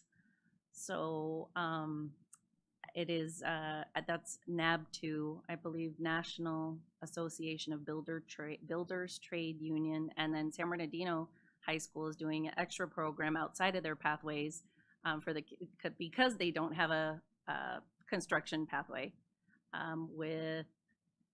And it's also, I just want to note, it's also in the booklet, and you will IBEW. IBEW. There's also the sheet metal workers unions. We Got have it. Teamsters. Thank you. I mean, Teamsters, Teamsters. There's so yes. many different unions. Yes, And that's why I think Yeah, it's we so do have important. 159 You know, listed Yes. Hold on there. a second. I want to make sure. So that- yeah, we will. But thank you for your question. One thing I want to say is, with this presentation, we have not even scratched the surface. I've not done justice to the schools and their work with this presentation because they are doing so much work out of their passion, and they have done so much. There's no way that I can quantify everything here. That's why we wanted to make sure that the major pointers are provided to the board. But we will be happy to provide you more for your specific questions. We will definitely do a Friday update on those. Thank you. And sorry, I know I had said the last one, but two more things. I do want to say kudos to I think it was Indian Springs High School for their amazing jump on their data. I was seeing when you were going over the increase. I can't remember what exactly, but they had made a tremendous increase, and I think it was on their students that were participating on pathways. So good job to Indian Springs specifically. And then in your pathways towards the end of the presentation, on the different areas for the 3 years, over the next 3 years employment in the city. I know that I had recently been invited to a pinning ceremony at San Bernardino Valley College this week, actually, for their pharmacy tech. I've been hearing a lot of that specific, I guess, pathway, if you will. And I didn't see it mentioned here anywhere. So just kind of wanted to mention that because I've been hearing really good things about that specific, those specific courses as well. So again, thank you so much. Thank you. Ms. Medina? Yes, and just to kind of let, we do have many unions that are part of the school district that are partnering with our operating engineers, and just so many of the building trades, Riverside County as well, San Bernardino County, the carpenters and so forth. I just wanted to ask, is there an advisory council, or how are you going to look at really analyzing the pathways that we currently have? And is there a council? And if there's a council, can certain community groups also be part of it and make suggestions, or just hear? Sometimes it's just good for individuals to listen to There what is we're a already doing. CTE advisory council that meets every year, and jointly it's made up of our CTE teachers and our program specialists, our industry partners, our community partners. And they actually, I think Dr. Flores, when she was here, she attended one or two, I remember. And then they talk about what are the, we look at what has happened, we share the data that we share with them, and then they also jointly establish certain recommendations. And then the next year, we go and, we actually let them know how far we are in meeting those targets that are established. Okay. Yes, And there if- is an advisory council. And if those are interested in attending, do they just reach out to you? And let We you will know? send an invite to all the, board members, and we will Okay. send the invite to all the cabinet members. Okay. All right, thank you. Thank you very much. You mentioned reaching out to the county. I actually retired from the county in 2022. Oh, you did? After 42 years. But one of those years was actually working while I was in high school. And I really think that's the piece that's missing. When our students are going through these pathways and taking all these classes in school, the thought is always, how's it going to be applied? And I was fortunate to be hired at the time as a student aide. So you worked the summer before your senior year. And because I had typing and I had, at that time it was a drafting class, then they put me in a place called Water Resources, Hydrology. And I was a backup for the secretary, and I did some drafting on wall maps, they call them. But my point is, we don't do enough to take advantage of that. Even the district should have a certain number of internships set aside, I think, for the summer before their senior year, if they want to apply to work, and then also for the ones that do well and they have the enough of their class completed to work half days. And I think we should, thank you, and I think we should work with the county on the same thing. The county's missing the opportunity. They need the employees. They want to get the employees acclimated as soon as possible, but there's this missing link. And I think if we just start the communication, it'll help so we can meet with either Luther Stokes, who's the CEO, or Diane Alexander. I know that Alexander be interested, but we need to do the timing. So right now, we should have advertisement for our students saying, if you're going to be a senior, you can apply for these internships at the county and the school district. We have every business represented in the pathways. The county has a county hospital. We have they have mechanics. They have engineering.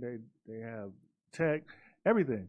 So, but we're not taking advantage of it. So we need to put somebody on point, Mr. Orlando, to do that. And I know the county be willing to do it.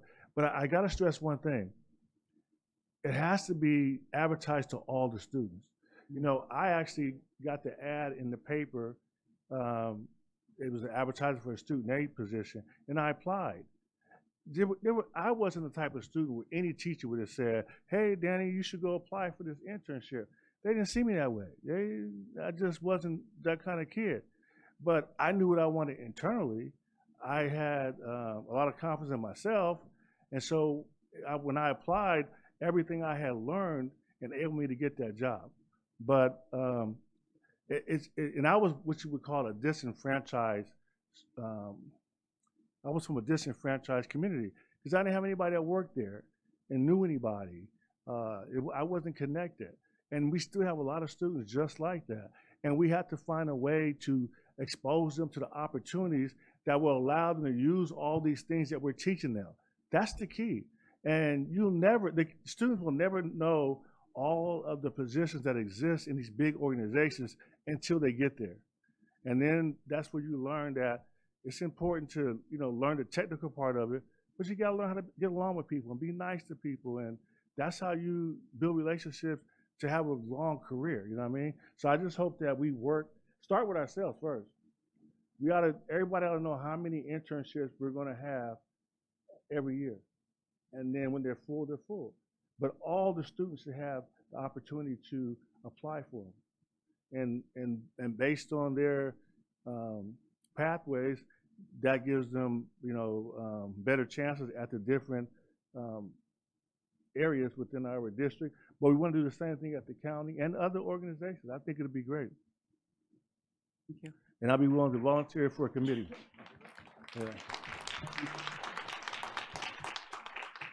Thank you very much, and thank you for a great presentation. Thank you. Thank you.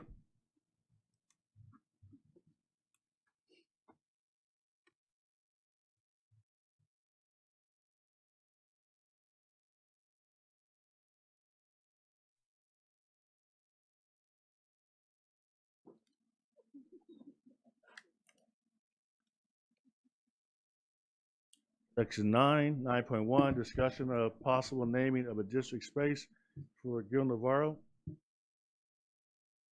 I agendize this to see if any board members have any ideas of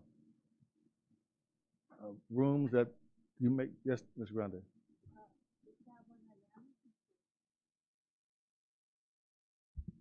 We could have one at Anderson School. He was highly involved with special education students. Good idea. Superintendent, can you work? I'm writing it down. Okay.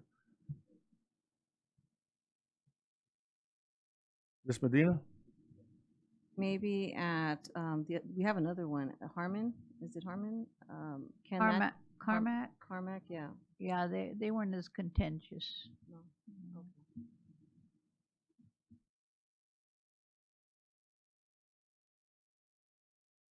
Mr. Bios? As far as specific location, I'm not sure, but I think I would agree with maybe something related to special education. I know that their main office is over there in Highland, so I don't know if there's a space over there somewhere. Oh, the WA, it's always been called the WA. It's the West Highland Annex.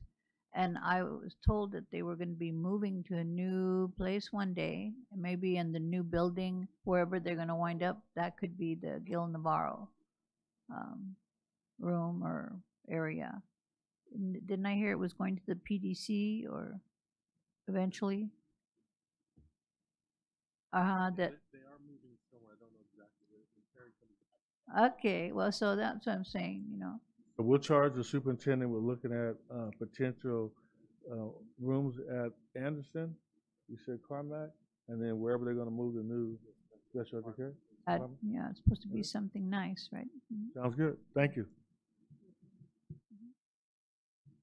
I'm good with the Anderson. I like the idea at Anderson. I thought that was a really good one to name a room or something there in his honor. Thank you. Thank you very much. Section 10, action items. 10.1, personnel report. As presented. Moved by Mr. Husky. Second. Seconded by Dr. Wyatt. Vote, please. Aye. Aye.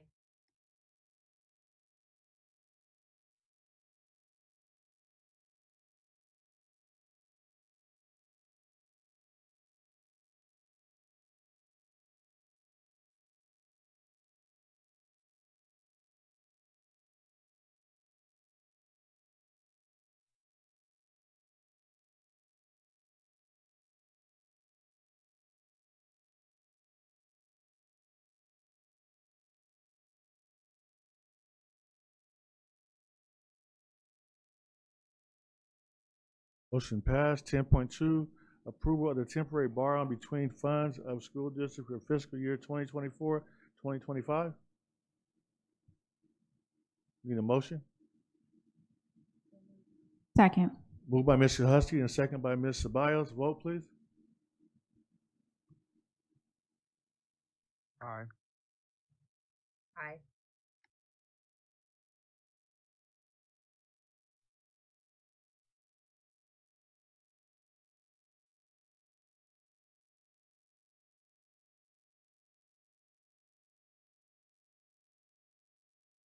Motion passed. Resolution for allowance of attendance of emergency conditions, all sites within San Bernardino City Unified School District. Moved. Moved by Mr. Husky, Second. second by Mrs. Alexander. Vote, please. Aye. Aye.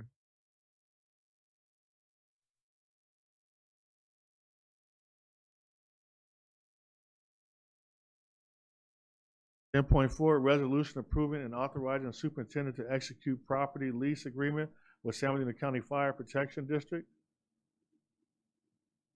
Motion, please. So moved. Moved by Dr. Wyatt and second by Mr. Husky. Vote, please. Aye.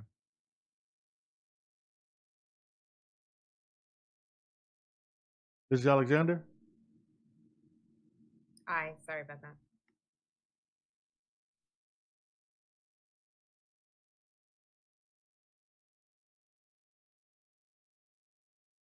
Motion passed. 10.5, peer assistance and review report participation. Motion, please. So moved. Second. It's been moved by Ms. Alexander and second by Ms. Ceballos. Vote, please. Aye. Aye.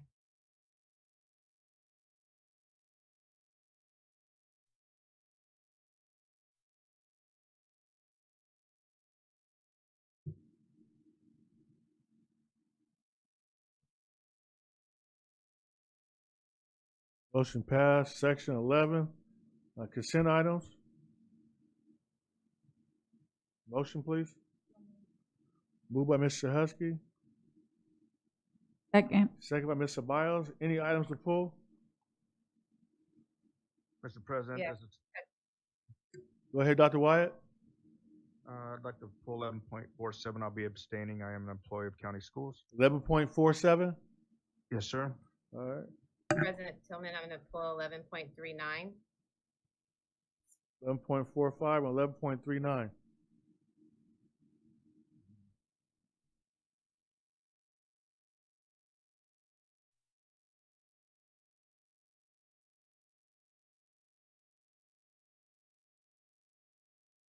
With that, we've been moved in second. Vote, please. Aye. Aye.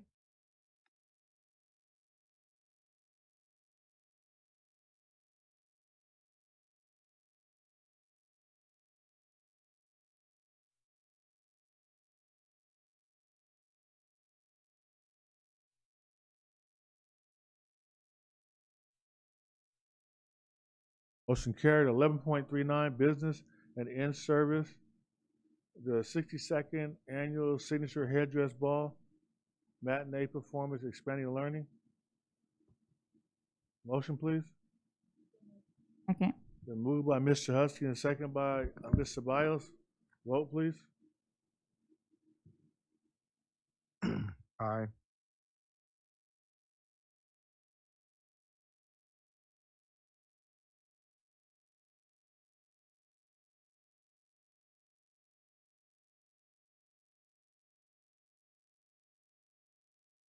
And 11.47, ratification of the renewal agreement with San Bernardino County Superintendent of Schools. Motion, please. Second. Moved by Ms. Chahusky and seconded by Ms. Ceballos. Ms. Alexander? Aye.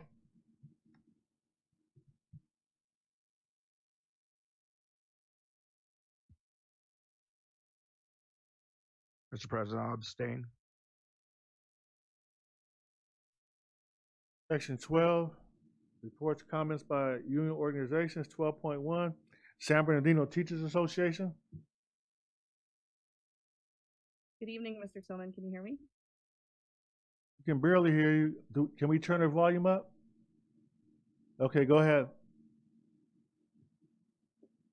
Good evening, President Tillman, Vice President Ceballos, Superintendent Ariano, board members, and cabinet. I am Ashley Vitas Alcala, President of the San Bernardino Teachers Association, speaking on behalf of our 3,000 members this evening. I'd like to take a moment to acknowledge the members and students who were here this evening, showcasing their programs and their support of our college and career programs in this district. I recently had an opportunity to visit and speak with colleagues in other districts, and the work that we're doing here and the opportunities that we are providing for our students is unmatched. I'd like to commend our members, who I know have put many hours in working on these programs to ensure that our students can achieve success no matter where life takes them. Also this evening, in honor of Teacher Appreciation Week and today being National Teacher Day, SBTA would like to express our sincere thanks to all of our members. You are strong and resilient, and your professionalism is unmatched. Most importantly, you are dedicated to your students and their families through your passion for teaching and compassion for meeting their needs. For these reasons and more, you are most deserving of all of our appreciation during this year's Teacher Appreciation Week. It is an honor to serve alongside all of you. I also want to acknowledge our school nurses because tomorrow, May 9th, is National School Nurse Day. We'd like to honor our school nurses who care for the children in our schools every day, and also to remind you that a school nurse provides more than Band-Aids. Not only are they first responders for medical concerns, but they also advocate for students and play a vital role in guiding them to healthy lifestyles. Next week, I look forward to seeing members of our board and cabinet, as SBTA will be celebrating our retirees and many of our nation's top educators at our annual Monty and Retiree Awards celebration. We look forward to celebrating with you, and if you haven't already, please let Ms. Cunningham know if you're able to attend.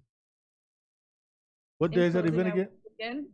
What's that? It's next Thursday, May 16th. Thank you. I want to again sincerely thank you, our members, for all that you do each and every day to support your students from pre-K to adult ed. I salute you today and every day. You are an integral part of the fabric of our district, And I wish each and every one of you a successful end to this school year. Thank you for your time this evening. And thank you, Ms. Alcala. 12.2, California School Employees Association. No report. 12.3, Communication Workers of America.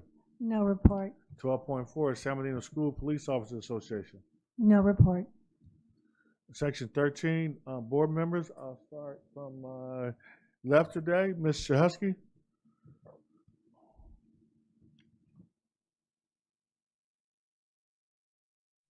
Thank you. Oops, wrong page. Sorry. I wasn't ready for you to start with me. So first I wanted to mention just before COVID started, a young lady from Loma Linda University Graduate School of Public Health started a documentary on us called Purdue that highlighted a lot of our students and schools and staff, including myself. And it sort of got derailed by COVID and then restarted during COVID. But the documentary never got to see the light of day because of that. And it finally got its first public showing at the Inland Film Festival a few weeks ago. And I just wanted to give kudos to Nishita Mantangi, whose vision and dedication to this film and to our students and our community. To Marlene Vicandova for being one of the producers of the film. And then also to Dr. Gwen and Rogers and her husband Arlington, and to Dr. and Mrs. Marsden, who were also there supporting the film along with the community members. If you haven't gotten a chance to see it, I hope that you will take time to see it. It is powerful. It features our Alexander Madison and a lot of our students, our Safe Routes program. I mean, it really talks about, the tagline is, you know, go to school, they say, they just didn't tell you how hard it was to get there. And it shows a lot of the honor, the resilience, and the dedication of our community to our schools. I also went to the spring awards for the San Bernardino School Boards Association, the San Bernardino County School Boards Association, and Pure Land was honored. That was really wonderful. But what I also want to highlight, because I know we've talked about that, but I want to thank Suda for helping me procure Keith Brocky and his students at Arroyo Valley did all the centerpieces and these incredible ceramic vases with flower displays that everybody raved about. And I just, you know, I just wanted to thank him for, you know, kind of doing this last minute, and then also to his students, you know, and everyone for putting that forward. The VAP Awards, I finally got to get to something in the visual performing arts this season. And congratulations to all the honorees, the teachers, the community members, the retired folks that were honored. That was really wonderful. Went to the Inland Empire High School Black graduation at Cal State. That room was packed, or the Cruces Arena was packed. It was wonderful. It was really special. And yeah, they all knew how to party. I was having a great time with all of that kind of stuff. I just wanted to remind everybody that our next board meeting, May 21st, we're going to celebrate our student board members who are completing this year, and our 4 seniors, including 2 of them who are here tonight, and I know I'm really going to miss them. And so I just want to say congrats to our graduates, and also congratulations. Again, we really, really appreciate our teachers, our classified staff, and our nurses. We have some of the most amazing employees in this school district, and we're second to none. I have no problem touting our creativity, our passion, our dedication, and just how many of us are homegrown. I had a couple of the folks, some of the SBTA folks were telling me they were at the teacher recruitment, and they could not believe how many San Bernardino graduates were coming back to apply for teaching jobs in our district. And I think that says more about who we are than anything else could, is that we have folks that, you know, wherever they go to college, they want to come back and teach in our district. So thank you to this board and the board before us for all that they did to make this a place that everybody wants to be. Thank you, Mr. Husky. Mr. Bios? Thank you. Just really quickly, I also want to say thank you to all of our wonderful teachers.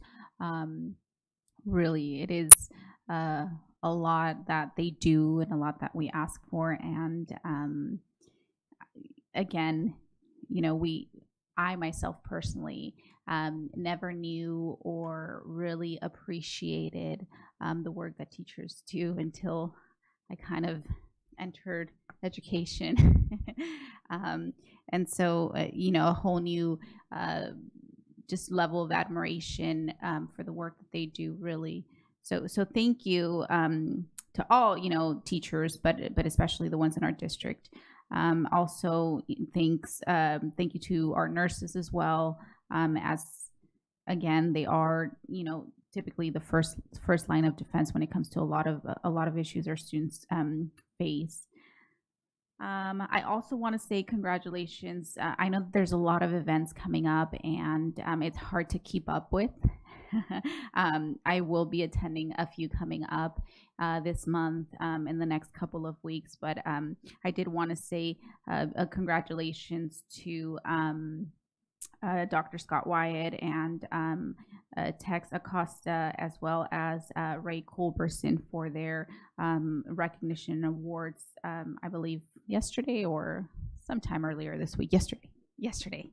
And then also, I want to give a shout out to a student in our district that attends Cajon High School by the name of Montserrat is her name. She attended or participated in the pharmacy tech pathway that she will be recognized at their ceremony pinning this upcoming Friday. And so again, just a lot of wonderful things that our students are part of that sometimes we just don't even know. And so, yeah. And lastly, happy Mother's Day. Feliz Dia de las Madres to everybody out there that celebrates, whether it's on the 10th or on, the second Sunday of May. I'm fortunate enough, I do both. Double party for me. But anyway, yeah, happy Mother's Day to everybody out there. And that's all I have tonight. Thank you. Thank you, Ms. Grande. Well, let's see here. Oh, yes. I just wanted to share the National Orange Show. They call it a VIP night, but really there was just regular people there, and they were beautiful, and they were all people that were supporters of the Orange Show and all they're trying to do. And I actually met for the first time Dan C. Jimenez, who is the CEO, the manager, and a very humble type of guy. I really didn't understand him until we talked. And he was so excited about the last Sunshine Days that we had. He helps to put it on for all of the special education students and throughout all the districts in the Inland Empire. And you will see people there from Colton and Redlands and San Bernardino, and he does this every year. And last year was particularly successful. And so he was very excited about that. Also, he was very proud to tell me that the last Best Buddies prom there was the biggest one ever. They had 1,700 students there. And that was exciting to see that. It's really just beautiful, beautiful thing to say. I'd love to see Best Buddies in every high school. And I don't know if anyone that knows Maria Medrano. She worked with Heather at Sanji. When she became a teacher, she moved over to King Middle School. For the first time, she started the Best Buddies at the middle school. So it's something I think we should really pursue, because it's just a beautiful thing happening. So that's a really good thing. And then I also would like to know how many, in honoring our school nurses, when you're a special education teacher, that's your buddy, is the nurse, number one. And I want to know how many school nurses do we have. Also, I wanted to mention today our school nurses, they came out to support and celebrate our proposal of recognition for National School Nurse Day. But once it passed, I feel like we should have thanked them once more before moving on to our next one, because they seemed to just be waiting to be acknowledged. They weren't really quite sure, what do we do now? And I remember finally they just turned and left while we were busy doing some things. So I was thinking I would like to maybe see if we could send all of our school nurses a certificate to their home or the school site that they can hang in their office or at home. Is that reasonable? Or we could send it electronically? I'm not sure. I think we should schedule an item to have them come down and we'll give it to them. Oh, thank you. Thank you. That's great. That's it. Thank you. Thank you. Ms. Medina? Thank you. First of all, happy graduation to all the students. I know we have one more board meeting before then, and also Dia de las Madres. Happy Mother's Day to everyone. I also want to, I know that we've been talking about naming certain locations, like for instance with Mr. Gallo and then Gil Navarro, but I also want to look at maybe getting consensus and really looking at the Welcoming Center. And I remember speaking with Francis Grice, who passed away, who was literally the face of civil rights movement back in the day when there was segregation. And she was a fierce fighter for both Latinos and African Americans. And so I would like to recommend, and I know this would be a discussion maybe for the Welcoming Center. I know the Welcome, if you start seeing it, it's already, the frame is up.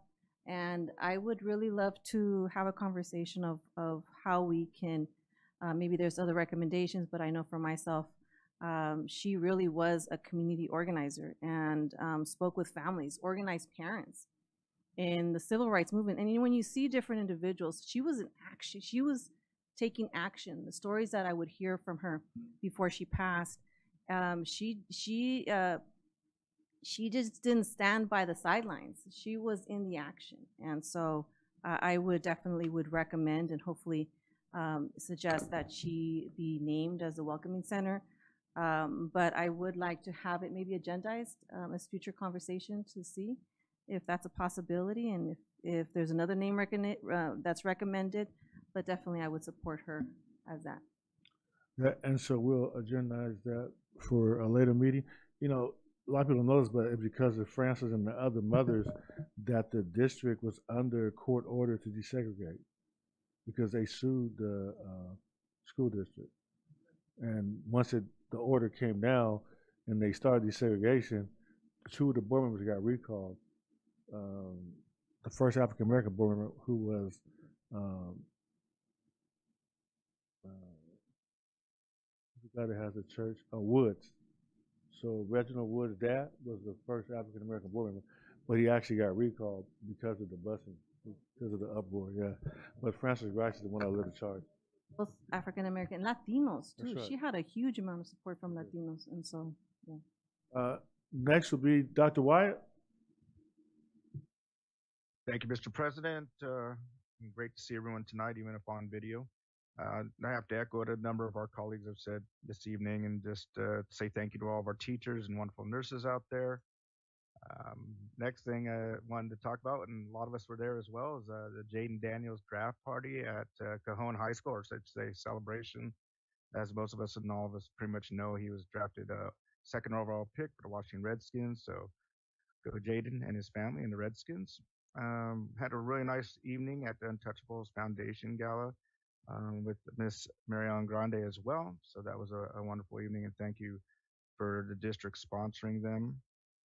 Let's see, this month is actually the week coming up of May 15th is Officer Memorial Week, and actually Officer Memorial Day is May 15th, so we want to keep that in mind. Recently, 4 officers were killed in the line of duty and 8 total shot in Charlotte, North Carolina. So they have a obviously important job, especially our officers protecting our students and our staff and our district. So say thank you to them. I was with a number of folks at the Education Medal of Honor, and again, congratulations to Pure Land Foundation. Just amazing, amazing work that they do, actually life-saving work they do for our community. Let's see, we also attended Anderson School Transition Night, again with Miss Grande, and great job out to all the staff at Anderson School, getting our parents and students ready for the next step in their life, a huge step for them. And then myself and 3 of our board colleagues from other districts, Marcelino Cerna from Fontana Unified and Dr. Fermin Jaramillo from Etowata School District and Jesus Holguin from Moreno Valley. We present on ethnic studies and policy at the California State PTA Conference, which created quite a amazing discourse and conversation with the folks that were in attendance, and a lot to celebrate moving forward with that.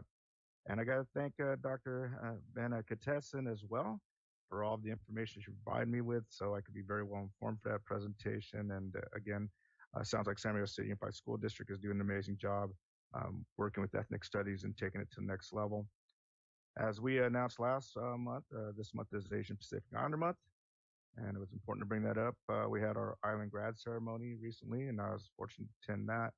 But more importantly, I was able to attend CAPL, and that's the California Association of Asian Pacific Leaders in Education, and I think that's huge to say that because this is their first real big conference that they had recently down in Newport, and I would love to see more of our Asian Pacific Islander staff, especially administrative leaders in our district, attend that, become members, so we can further educate our community as well as our staff and students on Asian Pacific Islanders and just have a greater involvement in the state. And then again, happy Mother's Day to all of our wonderful mothers out there. Thank you. Thank you, Dr. Wyatt. Mrs. Alexander? Thank you. Just a couple of things.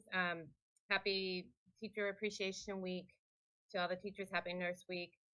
One area I wanted to focus on is that related to just equitable compensation. I know our goal is to do that, and we just recently had our recruitment fair, but I really wanted to see, we need to focus more on the management levels.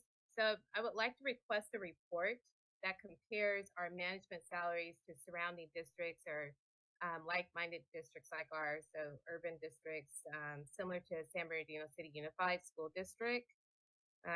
Just wanted to just make sure that we're doing right by our leaders in the district as well. Other areas, just like many colleagues mentioned, I did attend the Spring Awards. I also attended middle high school's ceremony that was for their National Honor Society, and we received an award. It was really nice. The students put it all together and just honored their partners, and I thought that was awesome. The DRIP squad, that's the other area that I wanted to go back to. They requested some reports. So I just want to make sure that we give them those reports that they're requesting. And in addition to that, if we have tested our water with those reports, we need to be able to be transparent with it. And I'm not saying that we're not, but it just seems like what they reported today is similar to what they reported the last time. And then, But Mrs. Alexander, just to be clear, the lady who was the scientist and the expert said that she concurred that our testing, we have safe water. So because kids say that the water is cloudy and don't taste good, doesn't mean the water's not safe.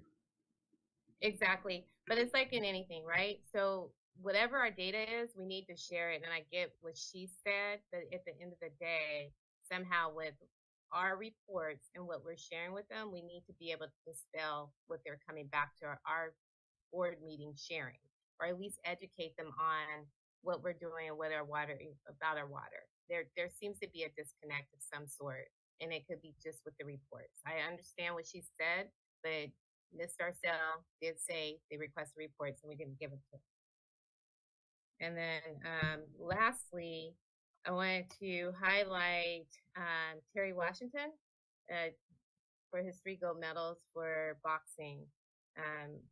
I've been seeing a lot of pictures. I haven't been able to go over and congratulate myself. I did see that we have as a district, so just wanted to highlight him, and also Jaden Daniels for getting being a second draft pick for Washington. That's awesome.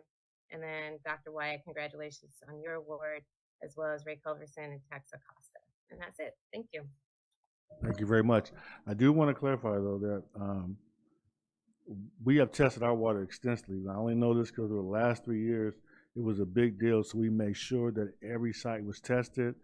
They came back well below the numbers that were needed to conclude that the water was safe. But even tonight, the expert that was with the group that came here, they tested the same sites the students were complaining about. And she said that it came back as safe. So we have our own data and their data, but that doesn't mean that the kids are going to come back and say, hey, the water's cloudy and it don't taste good. That could, I mean, I got family members who don't like Aquafina, some don't like Arrowhead, some don't like whatever. I can't taste water, so I don't know what they're talking about. But I do understand that some people can. But because the water tastes a certain way does not mean that the water is not safe. And the most important thing for us to be sure of is that our water is safe. If we want to say we want to try to change the look and taste, I'm fine with that. But I don't want to put any ambiguity out there in terms of whether or not the water is safe. We've done too much work in terms of doing the testing to ensure that we have safe water to even put that out there. The students just said it. You can't control what the students are going to say, but the expert said the water is safe.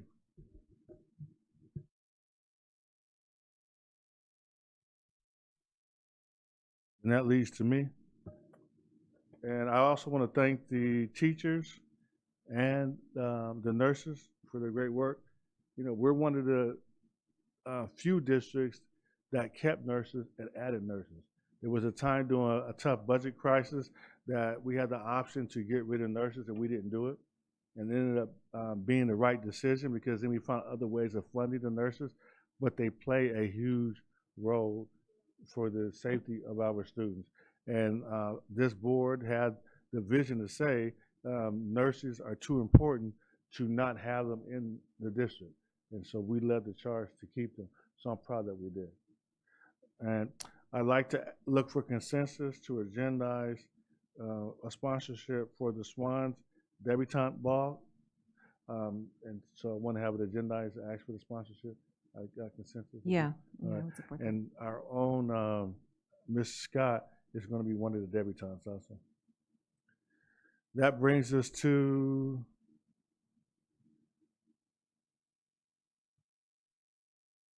superintendent and staff. Thank you, President Tillman, distinguished members of the board and community.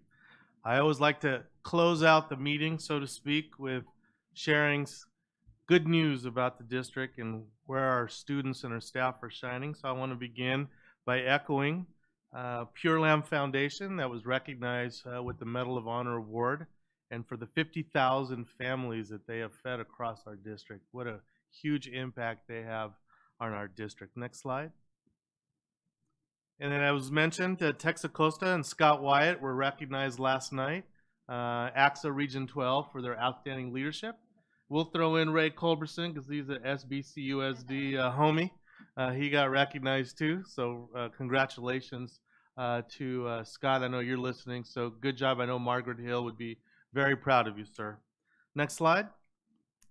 Excited to see our esports room at Curtis Middle School. We had the ribbon cutting ceremony yesterday, so thank you to EXL, Sandra, and Pearson, all your leadership and forethought in putting that together. The kids were super excited. I know we have another one coming at San G, and we were going to continue to expand that, so that's great motivation and the excitement for our students. So next slide. And then Terrible Terry Washington, we were invited to come to his, basically his send-off to becoming a professional boxer. Although he had trained and competed to be eligible for the Olympic team, somehow he was not able to make the team.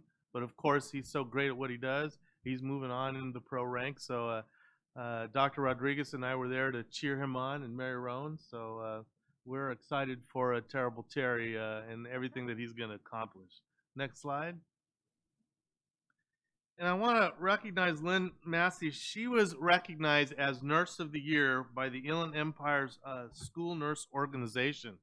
And what makes Lynn outstanding in many ways, but the most outstanding piece of information, she's been in the district for 45 years serving kids in our district. So congratulations to Lynn and helping our district shine. And then next slide. And I know, board, I've been sharing with you pictures. We have a commitment to make sure that all of our campuses look as jewels of the community and that we have attractive campuses. So Terry Komnick and his crew, want to thank them because as I drive around the district, we are starting to see paint jobs all over the place. As a matter of fact, even today when I was at Arrowhead, that was a nice surprise to see that school repainted. So Terry, I want to thank you for helping our schools look great. And just a few other shout outs that didn't make it out on the on my PowerPoint. I want to thank Anna, Les, and Tex for the great biliteracy awards that we had at the California Theater. Beautiful events. Thank you to Scott Nelson and team for the Visual and Performing Arts Awards. Thank you to Melissa Haynes, Program Specialist, Reina Magdaleno, APE teacher, Jennifer Lopez, AP teacher, for another wonderful and outstanding Anderson Olympics event that was supported by Joe Baca Jr., James Ramos, and I know Mary Ellen was present. Thank you. Special congratulations to James Espinosa and everyone at Middle College for being recognized as a model program by State Superintendent Tony Thurman. Congratulations to Ann Pearson for being recognized as one of the EXL champions by the San Mateo County School and Superintendent Ted Alejandre. John Carranza, Vice Principal at Adult Ed, for being recognized as an outstanding leader by the California Council for Adult Education. And the list can go on and on and on. But I think I'll end here and say our district shines because of our people. And earlier in the month, we were able to celebrate School Principals Day. We have wonderful principals. We're going to be celebrating School Nurse Appreciation, as we heard, and the great impact that they have on our students day to day. We're soon going to be celebrating Classified Employee Week later in the month and their outstanding contributions. And as you know, as research shown, the #1 impact to a student's education is the teacher. And we are celebrating Teacher Appreciation Week and Day. And so on behalf of the Board of Education and myself, everyone in Cabinet, I want to thank all of our principals, all of our school nurses, all of our classified employees, but namely our teachers. I'm in schools every week, as is Dr. Rodriguez, as is Mrs. Applegate, as is Dr. Funches and Mr. Komnick. We see it every week, the outstanding work that our teachers are doing, and our kids are better for it. So thank you. And that's all I have tonight. President Tillman, thank you. Thank you, Mr. Ayano. That brings us to section 14, summary of board members' requests. 14.1, review of requests. Good evening. The first request is from Mrs. Ceballos. She requested data to inform potential solutions to improve the water aesthetics. Mrs. Alexander asked the DRIP squad what exactly are the reports that they were requesting, and the district provide those reports. Ms. Chahetsky asked secondary education what resources are needed from the board to support their vision for the CTE linked learning pathways. Dr. Venkatesan will ask sites and provide a recommendation to cabinet. Mrs. Ceballos and Ms. Rosales Medina requested disaggregated data for EL students to differentiate newcomers and long-term EL. As well as reclassification. Okay, thank you. And Mrs. Alexander requested that the district look into the success of Middle College High School compared to dual enrollment and replicating it. Mrs. Ceballos requested that regular updates and board presentations be scheduled, such as regular reports on Ds and Fs.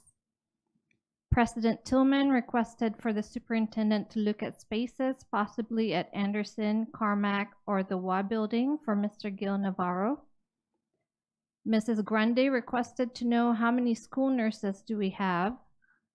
President Tillman requested to schedule a time when school nurses can come to the board meeting so they can be recognized. Ms. Rosales Medina requested to agendize a discussion on renaming the Welcome Resource Center. Consensus was given. And lastly, second to the last, Mrs. Alexander requested a report that compares our management salary to nearby school districts. And lastly, President Tillman requested consensus to agendize SWAN sponsorship, and consensus was given. Thank you.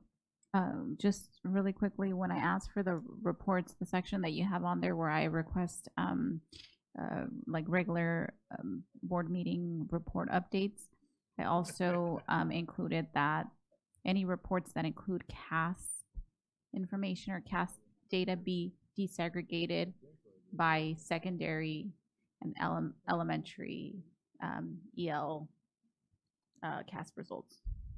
I do have a clarifying question on the EL data. So was it, as it pertained to college and career success, you wanted disaggregated by EL, reclassified, and LTEL, or just general data?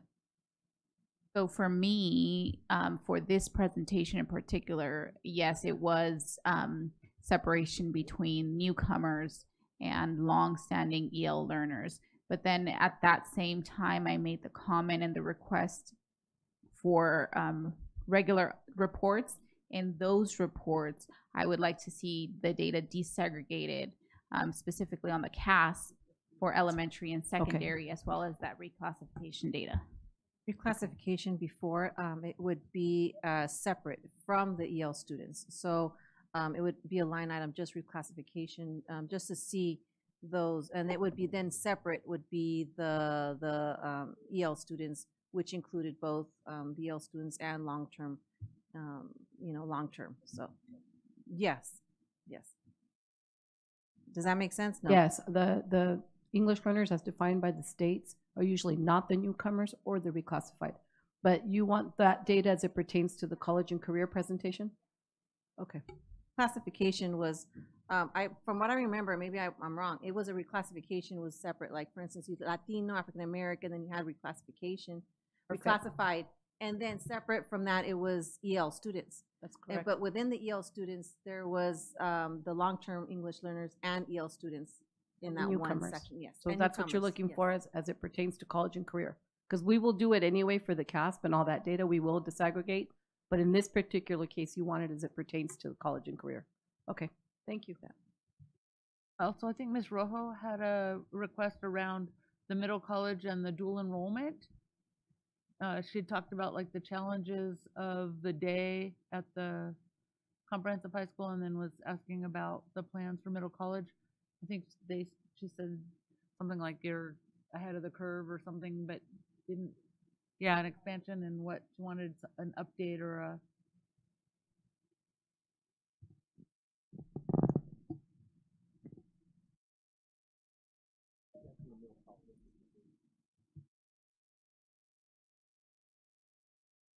That brings us to 15.1 in memoriam. Joan Quaid and Ms. Rita Jackson. A moment of silence, please.